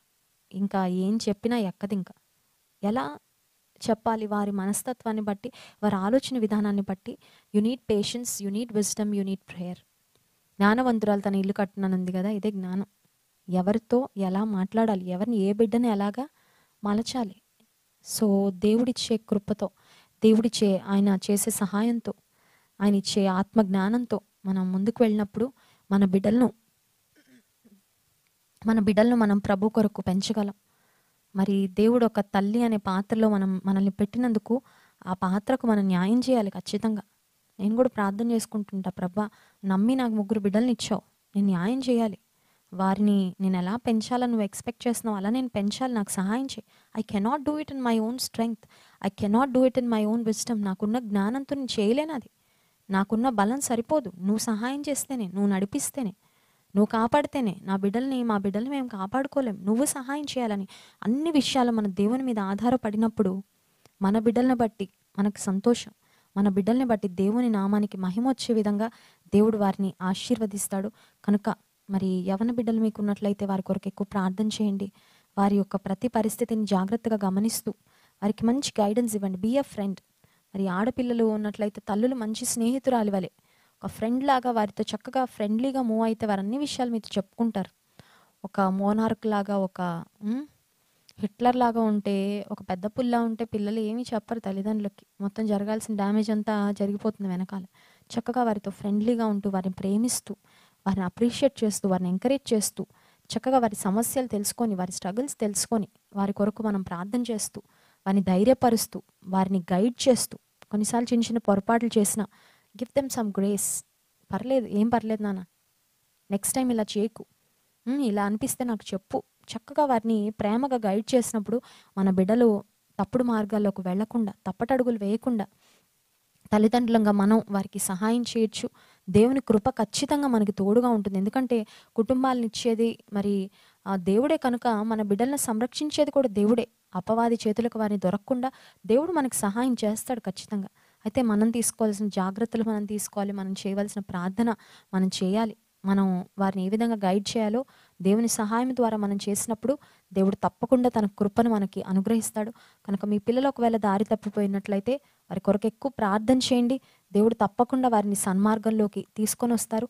ఒకవేళ చిన్న పిల్లలు ఉన్న పేరెంట్స్ అయితే ఈ మెసేజ్ మీరు వింటున్నట్లయితే దేవుడు ఒక ఉద్దేశంతో ఈ మాటలు మీకు వినిపింపచేశాడు. చిన్న వయసు నుండే బిడ్డలను చక్కగా మనం తర్బీదు చేసినప్పుడు వారు పెరిగి పెద్దవారైనప్పుడు దేవుని మార్గాల్లో నుండి తొలగిపోకుండా దేవుని మహిమ కొరకు బ్రతుకుతారు. కనుక అటువంటి కృప దేవాతి దేవుడు మనందరికీ దయచేయనుగా. ఒకవేళ చెల్లెమ్మలు ఎవరైనా చూస్తున్నట్లయితే ప్లీజ్ ఒబే యువర్ పేరెంట్స్. మీ తల్లిదండ్రుల మాట వినండి. కష్టం అనిపించిన, ఇబ్బంది అనిపించిన, ఇన్ని రూల్సా, ఏమి చేయనీదు మమ్మీ, ఎక్కడికి వెళ్ళనివ్వదు అనుకోవద్దు. సమాజం బాలేదు, రోజులు బాలేవు. అంటే ఇప్పుడు కరోనా వల్ల ఎవరు వెళ్ళట్లేదండి. కరోనా అయిపోయిన తర్వాత ఇంకా ఫ్రీ బర్డ్స్లా విచ్చలవిడిగా తిరిగేయడం, ఇంకా మొత్తం బయటే ప్రపంచం అన్నట్లుగా తిరగద్దు. మీ తల్లిదండ్రులు ఏదైనా మాటలు చెప్తుంటే మీ బెస్ట్ కోరుకునేది మీ తల్లిదండ్రులు. అపార్థం చేసుకోవద్దు తల్లిదండ్రులే. కొంతమంది పిల్లలు నాకు ఫోన్ చేసి చెప్తుంటారు, అక్క మా మమ్మీని భరించలేకపోతున్నాం అక్క, మా మమ్మీ మమ్మల్ని అలా చేస్తున్నారు. ఒకటే చెప్తాను, దేవుడు తర్వాత మిమ్మల్ని ప్రాణప్రదంగా ప్రేమించేవారు ఎవరైనా ఉన్నారంటే మీ తల్లే, నీ తండ్రే. తెలుసుకో అది. వాళ్ళని శత్రువులు కాదు. నీ ఎంజాయ్మెంట్ వాళ్ళు తీసేయాలనుకోరు కదా, నిన్ను ఇబ్బంది పెట్టాలనుకోరు కదా, ఒక పంజరంలో చిలకలా బంధించాలని అనుకోరు తల్లిదండ్రులు. నీ క్షేమం కాకపోతే నిన్ను పంపించడం లేదు. నీకు ఏది వద్దో, నీకు ఏది మంచిదో నీ తల్లిదండ్రులకి బాగా తెలుసు నీకంటే. నీకున్న వయసుకి, నీకున్న అనుభవానికి, నీకున్న జ్ఞానం చాలా తక్కువ. అది నీకు అర్థం అవ్వట్లేదు. Please don't misunderstand your parents. వాళ్ళు ఏదైనా చెప్పారంటే మీ మంచి కోసమే చెప్తారు. మిమ్మల్ని ఇబ్బంది పెట్టాలని చెప్పరు కదా. కానీ పెంచి పెద్ద చేసి పోషించి మీకోసం ఆలోచిస్తూ తిని తినక కట్టుకొని కట్టుకోక మరి మీకోసం ఎంతో ప్రయాసపడుతున్నారు తల్లిదండ్రులు. కనుక దయచేసి తల్లిదండ్రులను అపార్థం చేసుకోవద్దు. వాళ్ళు ఏమన్నా చెప్తే బ్యాలెన్స్డ్గా తీసుకోండి. నీ దేవుడని యెహోవా నీకు అనుగ్రహించు దేశంలో నీవు దీర్ఘాయుష్మంతుడు అగునట్లు నీ తల్లిని తండ్రిని సన్మానించండి, గౌరవించండి. సన్మానించడం అంటే పూలమాలేయడం, షాల్ కప్పడం అనట్లేదు. చక్కగా వారిని గౌరవించండి, ప్రేమగా మాట్లాడండి. కొంతమంది చూడండి, తల్లిని పనికిరాని దానిలా మాట్లాడతారు, పని మనిషిలా ట్రీట్ చేస్తారు. చక్కగా గౌరవంగా పిలవండి తల్లిని ప్రేమించండి. ఎక్కడో హాస్టల్లో ఉంటే, ఎక్కడో ఉంటే ఫోన్ చేసి పలకరించండి అమ్మను. మీ కాళ్ళ మీద మీరు నిలబడేదాకా అమ్మ ఎంత ప్రయాసపడింది మర్చిపోద్దు నీ తల్లిని. ఈరోజు నా లైఫ్ అంత బాగుంది, కంఫర్టబుల్గా ఉంది, నాకు రెక్కలొచ్చాక ఎగిరిపోతానక్క, మా మమ్మీ నన్ను పెంచింది కానీ ఇంకా ఆ తర్వాత నేను పట్టించుకొని అనొద్దు. అది మోసయుక్తమైన మనసు. అది నిన్ను పెంచి పెద్ద చేసి ఇంతగా నిన్ను ప్రేమిస్తే నీ తల్లి వృద్ధాప్యంలో నువ్వు ఆదరించవా? నువ్వు ఆదరించకపోతే రేపు పొద్దున నీ పిల్లలు నీకు తాతల్లాగా అయిపోతారు, నిన్ను అసలు పట్టించుకోరు. అర్థమవుతుందండి? ఈరోజు మన తల్లిదండ్రుల్ని ఎలా మనం చూసుకుంటామో, తల్లిదండ్రులనే కాదు అత్తమామల్ని కూడా, రేపు పొద్దున మనకు అదే జరుగుతుంది. కనుక నువ్వు ప్రేమిస్తే, నువ్వు కేర్, కన్సర్న్, శ్రద్ధ చూపిస్తే రేపు పొద్దున నీకు మంచి భవిష్యత్తు ఇస్తాడు దేవుడు. కనుక మంచి హృదయంతో తల్లిదండ్రుల పట్ల విధేయత చూపించండి, వారిని గౌరవించండి, వారి మాటలు కష్టంగా ఉన్నా ఇష్టంగా స్వీకరించండి. దేవుడు అన్నీ మనకి డైరెక్ట్గా చెప్పరు కదండి, తల్లిదండ్రుల వారి ద్వారా చెప్తాడు మీకు. So just follow their guidance. అంటే I'm not talking about ungodly parents. కొంతమంది ఉంటారు భయంకరమైన తల్లిదండ్రులు, దేవుడు లేని తల్లిదండ్రులు. ఒక చెల్లెమ్మ నా దగ్గరకు వచ్చి ఏడ్చింది, అక్క మా మమ్మీ నన్ను ప్రాస్టిట్యూషన్కి వెళ్ళి డబ్బులు తీసుకురమ్మంటుంది అక్క, I have such a horrible mother. అలాంటి తల్లులు ఉంటే అలాంటి భయంకరమైన పనులు చేయమంటే చేయొద్దు. I'm not talking about such things. నీ తల్లిదండ్రులు దైవికమైన తల్లిదండ్రులు అయితే, ప్రార్థనా పరులైన తల్లిదండ్రులు అయితే, దేవుని మాటలు నీకు బోధిస్తున్నారైతే చక్కగా వినండి, అవి పర్వాలేదు. దేవుడు మిమ్మల్ని దీవిస్తాడు, ఆశీర్వదిస్తాడు. కనుక తల్లులైన వారు ప్రాముఖ్యంగా ప్రార్థన చేద్దాం. మన కుటుంబాల్లో మరి భయంకరమైన పనులు, నష్టాలు వచ్చాక మనం బాధపడడం కంటే ముందే జాగ్రత్తతో, ప్రార్థనతో, దేవుని సహాయంతో ముందుకు వెళ్ళినట్లు, ఆయన సహాయం చేయనట్లు, అలాగే యవనస్తులైన చెల్లెమ్మలు కూడా దీనా వలె నష్టపోకుండా దేవుని కృపలో మరి ఆయన చేతి కింద, ఆయన భద్రతలో మీరుండి మంచి భవిష్యత్తులు మీరు దేవుని ద్వారా పొందుకున్నట్లు తల్లిదండ్రులకు విధేయత చూపించండి, దేవుని మాటలకు విధేయత చూపించండి. దేవుడు తప్పకుండా మిమ్మల్ని దీవించి ఆశీర్వదిస్తాడు.